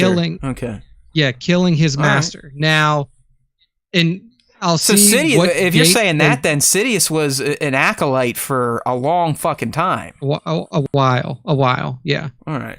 And it, yeah, and it says So yeah, that, so Plagueis should be around so they're saying that he killed his master like right fucking before the Phantom. the start of the Phantom right. Menace. Okay.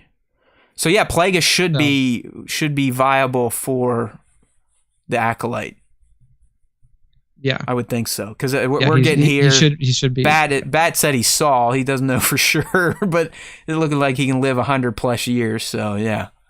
Yeah, he's a Mun, M-U-U-N, Moon, Okay. Mun, something like that. And they do have an average he would. lifespan that's over 100 years. If what Nick is saying is true, then Plagueis almost has to be the main Sith Lord during the Acolyte timeline. Yeah, again, like, I don't know how hard, like, you would imagine that he does. You would imagine that he would be the one. And the Acolyte, maybe he's like flowing through different Acolytes, just like all Sith Lords do. Like, you have, one fucking, Padawan, and then that you kill that one, Right. and you move on to another one. So, like, from maybe, the dark yeah. side perspective, you fail as a master if your Acolyte doesn't kill you. Correct? yeah. Yeah, I love it. that's- That's why you gotta love the bad guys.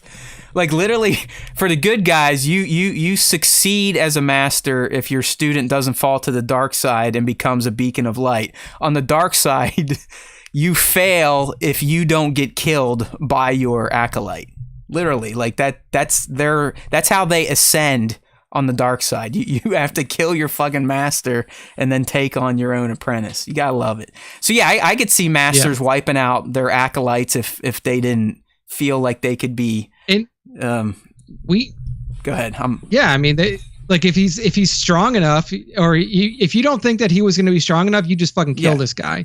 But another possibility is canonically, like in canon, Darth Sidious's or Darth Plagueis's master was Darth Tenebrous, and maybe he's still around at this point, because if your Mun lifespan is like roughly 100 years, then maybe like we're talking about Darth Tenebrous. Maybe at this time Plagueis is not a master yet, and he was canonically introduced in the 44th issue of Star Wars magazine in 2015. So this is when canon was still like, this is when canon was like being canon again. Yeah. Like, this wasn't like prior to canon. This is like, now he's canon again. I would think, just because it's almost a meme itself. Have you ever heard the tale of Darth Plagueis the Wise? That they would probably lean that way because it just has more. More people are in the know, but you never know. Maybe Tony Gilroy got in the ear of Leslie, and he was like, "Don't do any cynical cameos." So she's like, "All right, fuck it. I'll go for a no-name Sith Lord, this Darth Tenebrous or whoever." Darth Tenebrous, like, you see, it's really fucking hard to tell going back. But that's what's exciting about it, is like, maybe they do go with Darth Tenebrous, or maybe they say like, "Hey man, he was only mentioned in like one fucking issue of Star Wars nothing back in 2015, we can nix him because nobody will even know who he is anyway, and then have this opportunity to make up somebody new. Like now, would you want it to be?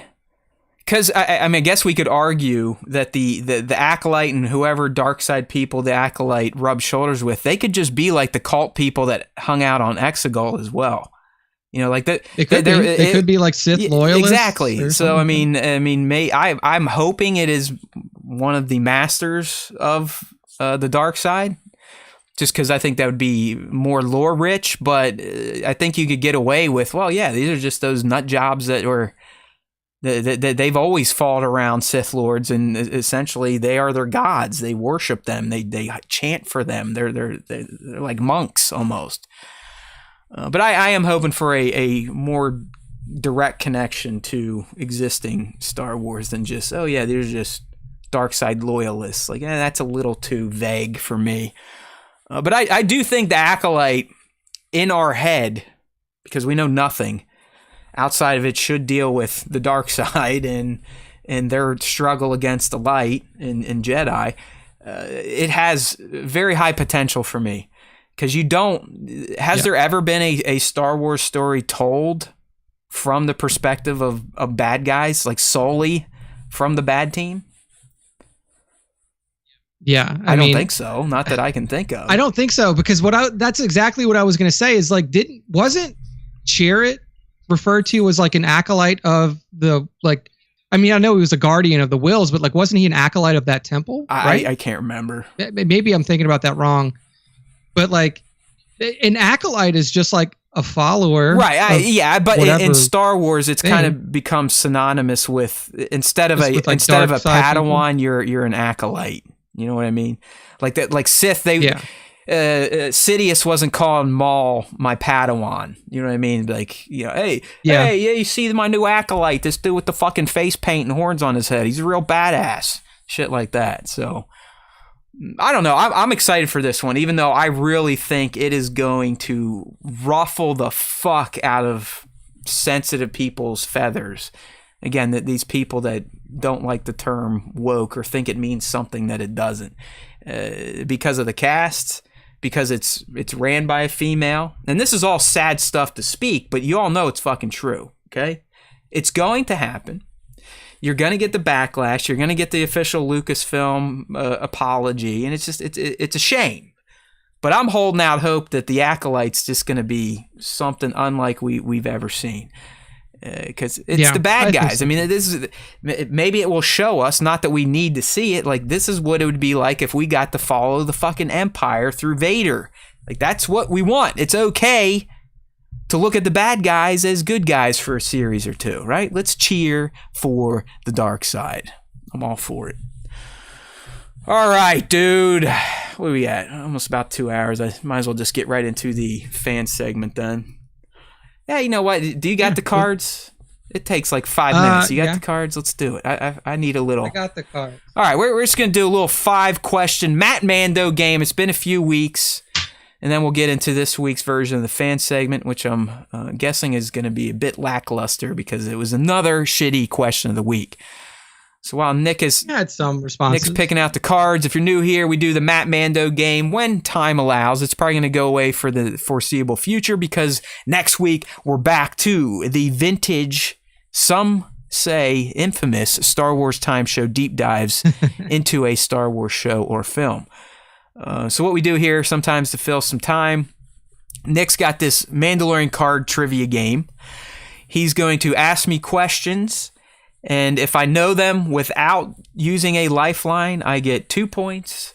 If I need a lifeline, they go down to 1 if I get it correct. And if I fail, I will probably stop the show. Okay? Like if I can't get one of these correct after getting the 4 options revealed, I should no longer be able to sit in this chair. All right, Nick. So here we go for the next installment of the Matt Mando game. All right, here we go. So this is the way it works. There's 5 questions. I have 5 cards pulled here. This is a Mandalorian card trivia game. You can get it on Amazon if you want to play at home. Already. Just look it up. There are 1-point questions and 2-point questions. I only ask Matt the 2-point questions. Most of the questions have multiple choice responses. This one that we're going to do first is the first one that I believe is true or false question. So okay, 50, a little bit of a change. 50. So the way that I present them is if it is a multiple choice question, I will give Matt the question first, and then he can choose to have me give him the multiple choice or not. If he chooses for multiple choice, we dock him half a point. And call him a loser. And everything else. So, okay, come on. Yeah. I'm ready. Oh, man. Here we go. All right. So, first question is true or false? The wielder of the Darksaber has the right to lay claim to the Mandalorian throne.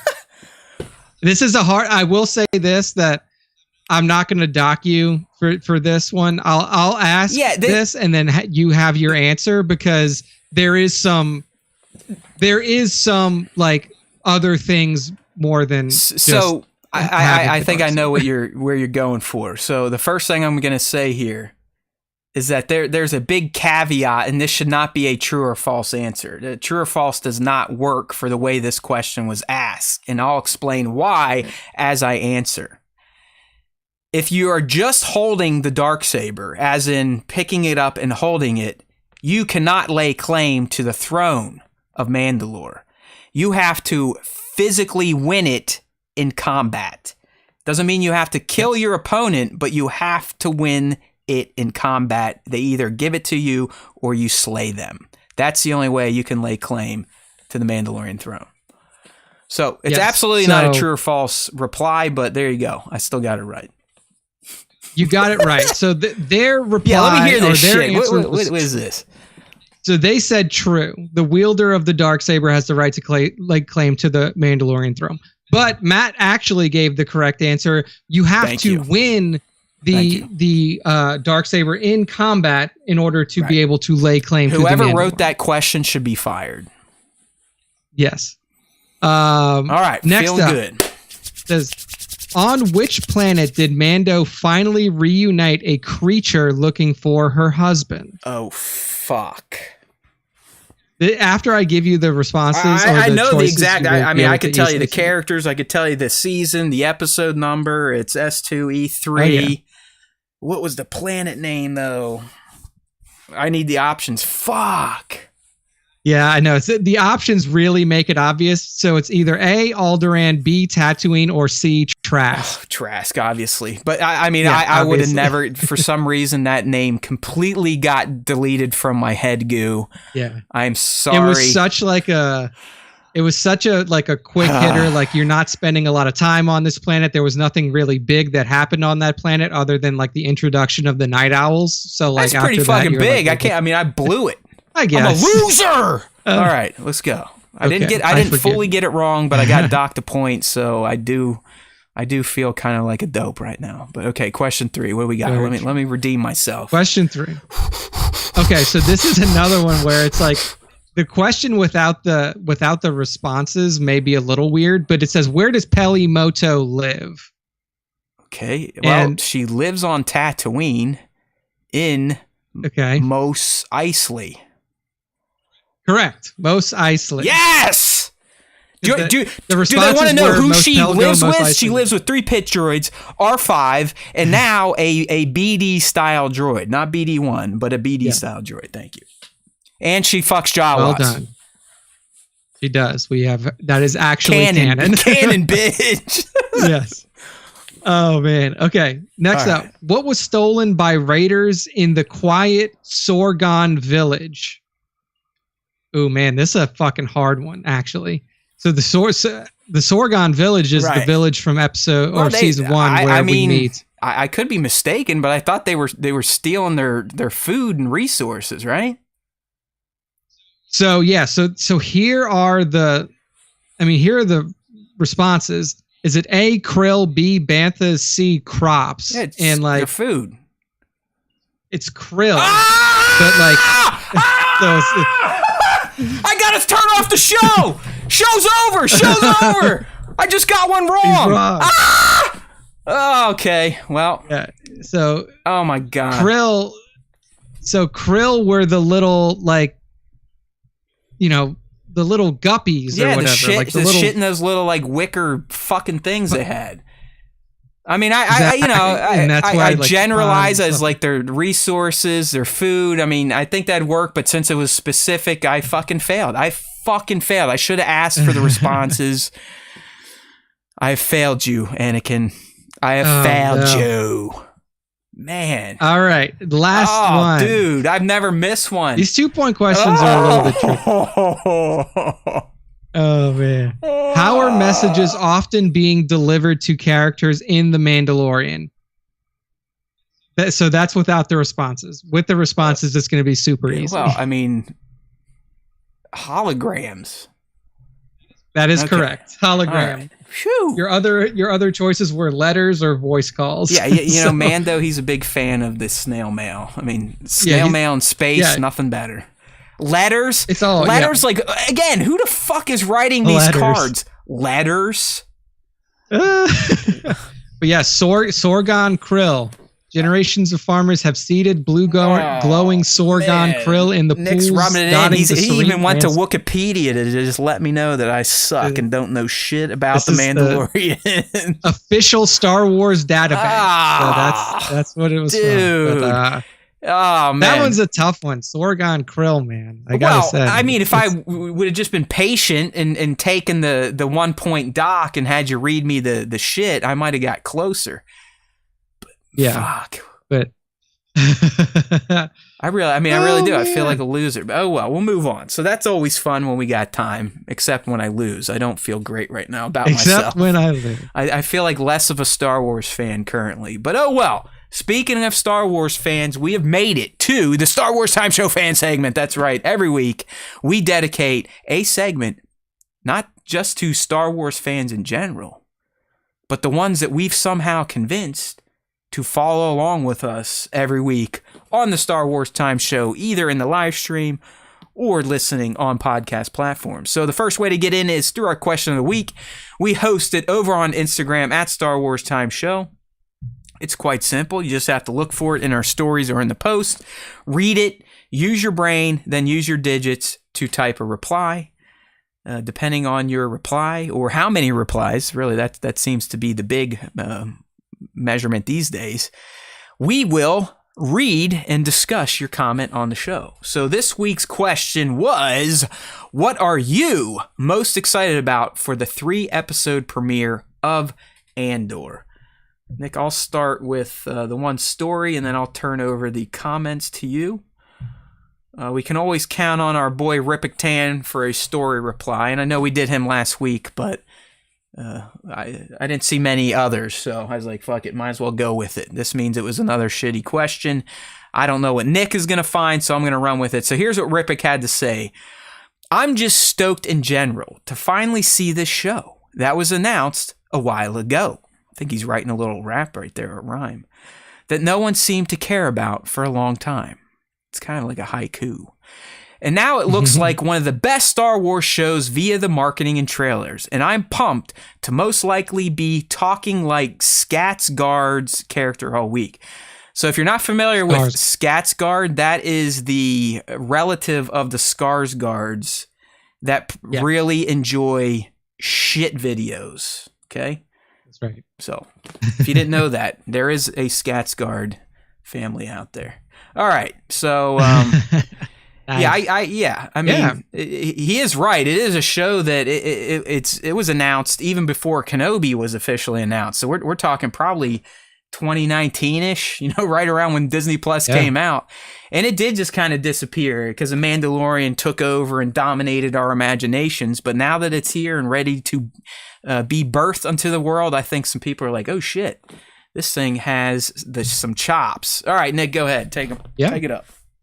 Star Wars Black Series Clip says, I think I'm most excited to see what stage the rebellion is in at the start of the series and if there was a catalyst that really pushed Mothma over the edge to get deeper involved. Yes.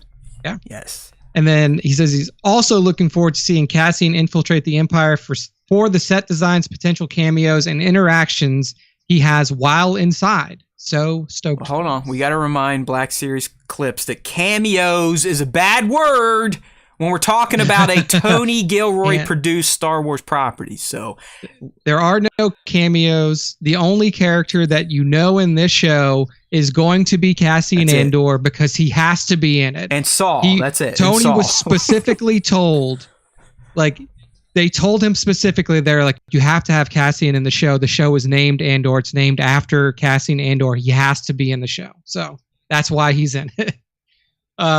Next up, Johnny Osage Ave says, I'm most excited about Haywood Pop incredibly lightning fast recap. Easter eggs and what's to come hypothesized tidbits that we'll see coming in this series. Move over Siskel and Ebert. Oh, you ain't got shit on this mofo. Damn it, Johnny. Now see, now you got one comment. Like, I'm the dope that gets one positive comment. Even if Johnny's just fucking yanking my chain because he knows that now I'm gonna be self-conscious about what I do tomorrow. But yeah, it's one comment like this. I'm like, all right, well, I can't let this one man down. So I'm gonna take it on the fucking chin tomorrow and chew through these 3 episodes to let you know what you need to know about Andor. Maybe. All right, but thank you, Johnny. Maybe. We love you. We speak your name. Next up, MM_Studios, the 0 or the O is a 0. He says the clones coming back in Andor. I'm so hyped to see them. Yeah, I like that too. Does that count as fan service? Well, we know that. Does that count as fan We know service? they're going to be in there because they pop up in the trailer, and they're more than likely going to be a flashback of potentially Cassian's or whatever his real name's dad getting taken out. But yeah, I mean, and they may actually be practical clones like they've been using in Kenobi and not the old CG style from the prequel era. So that's all good. Yeah. So, but they better not be on screen for too long because Nick's right. I don't think that they're going to be on too long. I think that Tony was like, if you absolutely force me to push these people in, then I will. But other than that, I don't care about clones. I don't want them. I hate them. So we'll see. We'll see how much they're involved, and we'll see if we get an involvement of like them taking off their helmet. Like, will you see Tem? I doubt it. No, there's no fucking way he gave Tem. I doubt. There's no way Tony gave Tem a little paycheck. No way. Not like Deb did. No. There's no way. All right, and then the last one here, sidefig gig 2 says excited for the apparent series rule of 0 fan service. There we go. Sidefig gig must be a loyal listener of the Star Wars Time show because I think out of any outlet, we have tried to make it crystal clear that this show is not for you. This show is not for Star Wars fans. Hey, we're not trying to say that. Tony's saying fan that. service. We're just saying what Tony's Fuck cameos. Give us Tony Gilroy Star Wars all day, every day, injected into my eyes. I can't wait. All right, there we go. Man. So that is the question of the week. Thank you to those that made the grade. More than likely, those of you that aren't super fans probably didn't even know your comment made the show because you don't listen. So shame on you. Shame. All right, so now on to our final little bit within the fan segment. I got my hat on backwards, which means I'm feeling good or I'm feeling bad. But the last segment is, and always will be, the top 5 Star Wars fan artist features of the week. So this week's a little different. Nick, we talk about Monday nights. He sits down. He goes through all the features that I've shared throughout the week from those of you that add tag Star Wars Time Show to your posts and use hashtag Star Wars Time Show in your posts.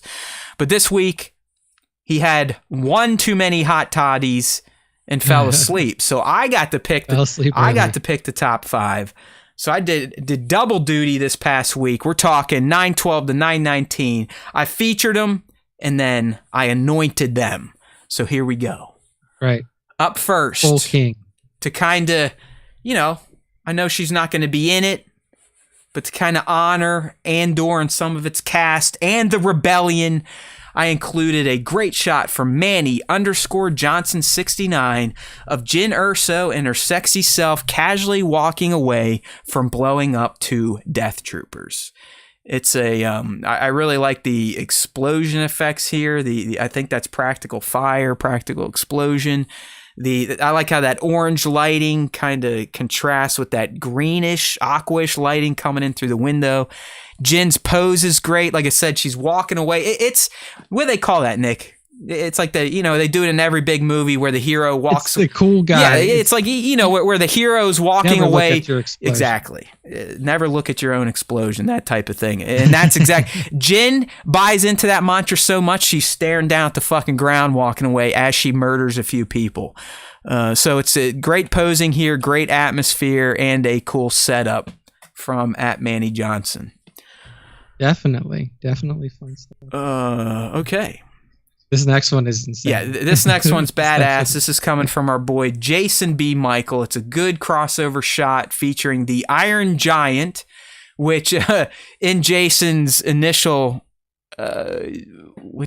caption, sometimes the brain just quits. Sorry, friends. So yeah, just stops. In his caption, he described this image as IG-99. So Iron Giant 99 or playing on the IG line that we already know exists in the Star Wars franchise.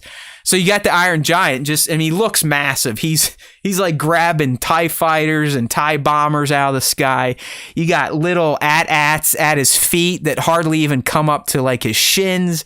And then you got a little Millennium Falcon coming through. And it really does, Nick. It looks like the Iron Giant isn't necessarily doing this to win a battle. It's more like he's just out enjoying himself at the expense of the Empire's fleet.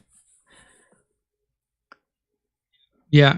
I mean, I feel like if they had these guys, if they had access to something like this, the war would have ended very quickly. Sweet. Yeah. Like the war would have been fucking over. I also love how you see the Falcon kind of zipping by there. I think it was cool trails that they did.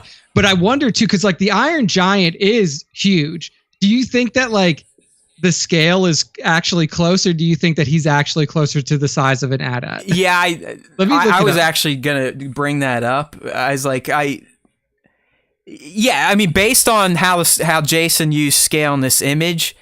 The Rebel Alliance would need maybe 2 Iron Giants and they would win because just fucking wipe this out guy the whole thing. could literally go to the Battle of Hoth, get dropped down right in front of the AT-ATs and then just punt them all out of the way, like literally just dink dank dunk, like you would kick a soccer ball, and to him TIE fighters are palm sized essentially. Yeah, he's just like grabbing them and throwing them out the air. So I looked it up. So the Iron Giant is 50 feet tall, and AT-ATs are 73 feet tall. Hey, so technically, we give Jason a little creative license. You could also argue that the AT-ATs are actually far in the distance. That's why they still look small. So, but even at 50 feet, 50 feet, I don't know if he'd be that much bigger than the bomber and TIE. But either way. Who gives a shit? It's an artistic vision. It's a cool fucking looking shot. It's the Iron Giant in Star Wars, and it just all works together. So that I also think that even at 50 feet, he would be able to beat the shit out of an AT-AT, just maneuverability wise. I mean, he would. He'd probably still have. He's got the reach. It's not like they can throw punches, so he could dodge a few of the laser bolts and come in and be like, like right, left, right, left. Just work over that long neck a little bit, and they'd be fine. But great stuff here. Not surprising at all, coming from the likes of @JasonBMichael on Instagram. Give him a follow. I feel like my camera has frozen at some point in time. I wonder if we're even broadcasting. Let me check here. Everything looks good. It just seems to be my camera shit the bed for a second. So hopefully everything's going on. Who cares? Let me unplug it real quick. See if that does anything. The old unplug, plug back in. There we go. I'm back, but knowing that probably just blew up the entire stream. But anyways, moving on. Let's go to our next. Savvy Art. Yes. Savvy, by the way, is producing a ton of art this month because she did kind of a daily prompt for the community. So if you do like making art but struggle for ideas or prompts, go check out @SavvyArt in her September calendar. you can see. I think it's every day she has a different subject that challenges you all to create something. And Nick, I'll let you kind of explain this one from Savvy, because I fucking love it. I love it too. This is so what we see sitting in this piece of artwork that Savvy's created is Ahsoka sitting down behind a wall. This almost looks like this could be like the path. That's right? exactly like what it is. Be, that's what Savannah or Savvy had in her caption, where she's like, what if at some point in time Ahsoka had to get mixed up with the path and kind of stay in that room that we saw Ben go in, where all the other Jedi were kept. And I know she wouldn't have been a Jedi at this point, but she still was a Force user and probably would have needed some help here or there in between her becoming Fulcrum and kicking the shit out of the Empire. I mean, especially her status too, because it's not like there were a lot of Padawans who were just like, nobody knew who they were. They were not really, like they were just trainees. But like her, she was probably the most famous Padawan in the fucking galaxy because of her exploits with Kenobi and with Anakin Skywalker. I mean, like she defeated Darth Maul. I mean, she essentially saved Mandalore from his rule. I mean, like if you want to give like popularity ranks to the Jedi Order, like Ahsoka's pretty fucking far up there, like she's probably in a popularity ranking with a lot of the masters. She would have been in that, how when we invaded Iraq, because why not? Even though Saudi Arabia blew up our buildings, we decided to blow up Iraq too. But to find all of Saddam's like henchmen, they passed around the deck of cards. Yeah. So Ahsoka would definitely be like one of the aces or queens or kings in that deck for the Inquisitorius and the Purge troopers to eliminate. There's no doubt the Empire would have wanted this person gone, and luckily they missed her. And also clearly her connection to Anakin Skywalker, aka Darth Vader. One thing I do want to say about this piece too is that Savvy did a fucking incredible job recreating the lighting, the images on the wall. And the light, like the lighting as well. Like the lighting is impressive beyond belief, especially for something that's done primarily in vector art and digital painting. I mean, that's incredible. But like all of the work on the background, like taking the time to like write out all of the, the words and stuff like that, the characters that you see in Auerbesh, and then recreating the Jedi logo and everything else. I mean, like just incredible attention to detail. Yeah. Yeah. And it's amazing to think about what real ass painters have to consider when they create something. It's not like in photography where unless you're shooting outdoors, and even then you still have some control over your light source, shadows, so on and so forth. When you're doing real ass paint, you have to create the light source, and then you have to create the effects of the light source. Like if you look at Savvy's work right here, Nick, you can see the shadow she then created because of the light shining where it's shining on Ahsoka's poor little almost, fetal position that she has her in. So, I always, that always comes up in Ink Master when they're creating stuff like, well, where's your light source? Because that's going to affect the colors, your lines, so on and so forth. So again, you real ass painters truly are wizards. Don't let this AI movement get you down. I don't know if you've seen this, but there's like a new AI movement in the art space where they're just letting AI create art, and sometimes it's pretty fucking fantastic. And I guess it's bumming some traditional artists out. Some real art. Yeah, exactly. Okay. Yeah, I mean, I don't think that it'll ever get to that level, like to Savvy's level, but it's definitely getting close. Some of those things are pretty insane. So at Savvy, SAVVYYART on Instagram. She's a sweetheart, kick-ass artist, and huge Star Wars fan. Check her out. Okay, up next, we've talked about Guillaume GH4 before, however the hell you say that. Remember, we're stupid Americans. GUILLAUME.GH4 before definitely has been a part of the top 5, but this most recent top 5 winner is a very cinematic look, a side shot of Anakin in the 501 doing their dirty deed in the Jedi Temple. And by that, I mean murdering innocent Jedis and children. And Nick, I don't know. Guillaume has got this gritty style that my eye appreciates. I like how Anakin's lightsaber is more or less the main light source in this shot. Yep. And just really the dark tone to it in general. It's a great Order 66 storming of the temple depiction. Mm-hmm.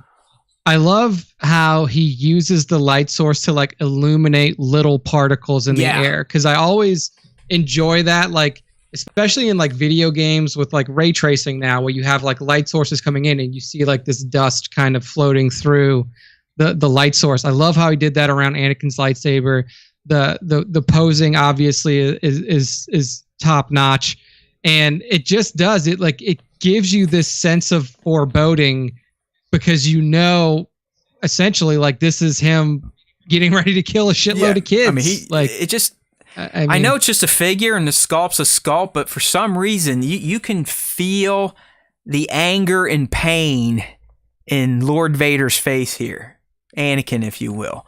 I mean, he looks pissed, but you can also feel like he knows he's doing the wrong thing, right? I mean, Anakin always knew he was doing the wrong thing. He was just too big of a pussy to not do it. And I think this shot captures that. It just that rawness to his state of mind when he stormed the temple. So at GUILLAUME.GH4 on Instagram, you won't be disappointed. This next one here, Nick, this kind of plays into our appreciation for Star Wars humor and Star Wars in real life. We got this cool shot from at Memo, MEMO _Rodcam on Instagram. And it's essentially if Star Wars and Ted Lasso had a crossover. Okay, so we got we've got the good guys versus the bad guys. They're in a soccer stadium. George Lucas is the ref. Darth Vader and Obi-Wan Kenobi are the managers. Obi's got himself a nice little suit and tie on. A tie, I love it. And then we'll just say they're the captains of the good guys. You got Luke and Han. They got their fucking kits on, right? They got these little yellow sweaters with the Nike symbol. Dude, those almost look like hand knit That's what sweaters. I mean. Like, that's insane. Even man. the tie, like the tie is made out of the same material. Yeah, the same material. And George's shirt. So like Mimo, he went the extra steps. And then on the Empire side, you have two troopers that have their armor are kind of decked out in these red vertical lines as their uniform.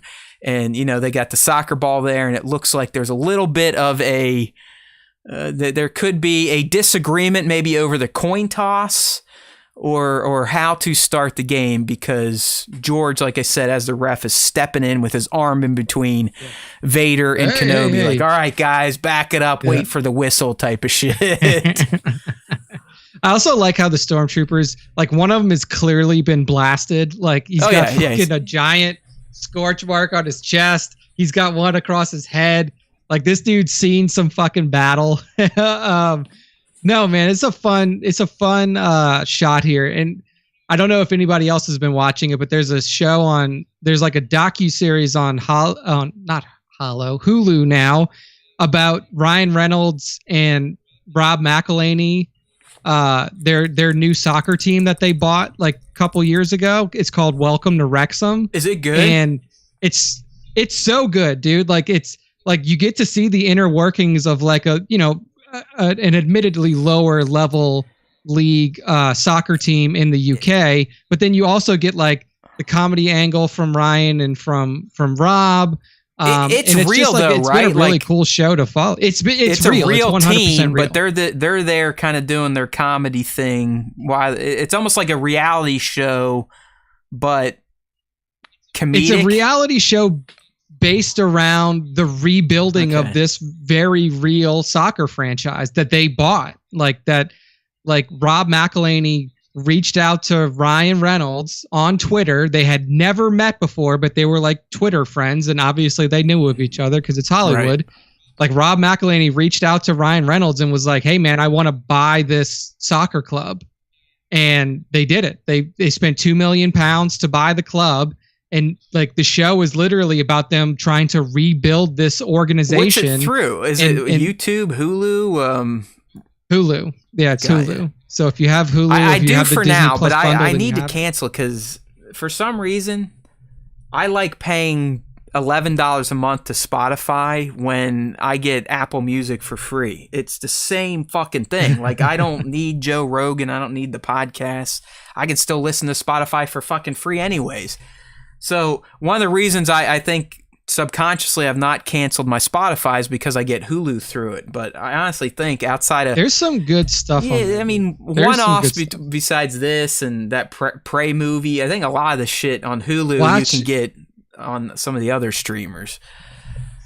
Maybe, yeah. Like, definitely watch What They Do in the Shadows or What We Do in the Shadows. That's just such a fucking funny show. Taika, right? It's so good. That's Taika. Yeah, if you like Taika, you're going to like that. I mean, now the Orville is on Disney Plus, so you don't need but you Hulu are right. to watch the Orville is quality. I dig the Orville. Was previously only on there. And then yeah, like there's some new Hulu originals coming out. Like they're actually like ramping up their docuseries stuff because I think that's more popular for them. But like yeah, there's some solid lineup of Hulu stuff out there. But yeah, I mean this shot reminds me of that show just because of the soccer theme and stuff like that. But it's always fun to see people taking Star Wars and then like just inserting it into non-Star Wars. It's one of my favorite art forms for Star Wars art, no doubt. Yeah, it's not Star Wars. Star Wars art and not Star Wars stuff. Exactly. So, it's very Tony Gilroy-ish. We love the man. And you know, this brings us to the end of the episode, so we can only hope that everything Tony has been telling us and we've been vomiting back up to you is true. We love him. We love his arrogance, but I do think he is going to wow by the end of season 1. I just do. I don't know. I have a feeling that this is going to be one of those shows that kind of goes beyond just the fanboys and girls, which is good for Star Wars. You know, we are, and I suffer from this, and I think it's one of the reasons I do all this stupid content creation when no one watches. Like I sometimes forget that we are kind of in a minority. Most humans aren't as gaga about Star Wars as myself or Nick at a point in time or people that, you know, our diehard fans listen to. So sometimes I forget that, you know, it is just Star Wars. It's not like this massive thing, you know, the Queen passing away or something like that. I mean, very, very few people give many shits about Star Wars. So, but we do. I think it was different. It was different back before Marvel exploded. Because I think that before Marvel exploded, Star Wars was like the fandom property. The thing, right? Like it was the one. The big thing. Yeah, that's a good point. Yeah. But Marvel has kind of become an even bigger monster, really. I mean, not as long tenure-wise, at least when we're talking about Marvel films. But in terms of the amount of Marvel films now, it's ridiculous in properties. But hey, like I said, we're at the end of the show. We love it. Next week, I'll hand those duties back over to Nick so he can end the show. But I figure, hey, why not? Yes. I'll just go ahead and run with it here. But hey, we always appreciate you. Thank you, Props. Thank you, Black Series Clips, Mentos, DeFrancis, Devin, Bat, Sir Dork. Who else joined us today in the live stream? 1-6 Shooter, Darth LVJ, Big Klondike Joe, Hey Now, Rory Smith. Everyone, thank you for joining the live stream. And if you do want to get involved with the live stream, my advice for you is to just check us out over at StarWarsTime.net. That's right, my friends. That is the home of the show on the internet. It's typically where we load up our content to be discussed on the Star Wars Time Show each week, which will get live every Tuesday, 2:30 p. East on YouTube. So make sure to hit up youtube.com/Star Wars Time Show, or like I said, StarWarsTime.net. We've got a little YouTube logo at the top. We got an even bigger one down here in the body that will automatically subscribe you, okay? If you have not subbed on YouTube yet and you are listening or watching the live stream, what are you waiting for? You can do it. We're not going to send spam to you. Hell, you don't even really get notifications anymore unless you're using the YouTube app on mobile. So click the sub, click the little bell, turn on those notifications, like what you're listening to, and pass it along. Okay? That's all we can ask out of you. We see you. We love that we make you happy with our daily features and our top fives. But the way you can make us the most happy is by reciprocating a little bit of that love through promoting the show on your personal socials, talking to a stranger in a dark alley. You never know. You never know where you'll find the next fan of the Star Wars Time Show. And all you have to tell them when you do find them, and hopefully don't use chloroform on them, is that there's always time for Star Wars time. It's not that hard. There is always time for Star Wars time. And starting next week, we're going to have months of Star Wars content to deep dive through. We'll educate you. We will learn you and make you better fans of the wars. Okay? So in between now and then, don't forget, if you listen to our lovely, humble, tiny little show, that the Force will be with you always.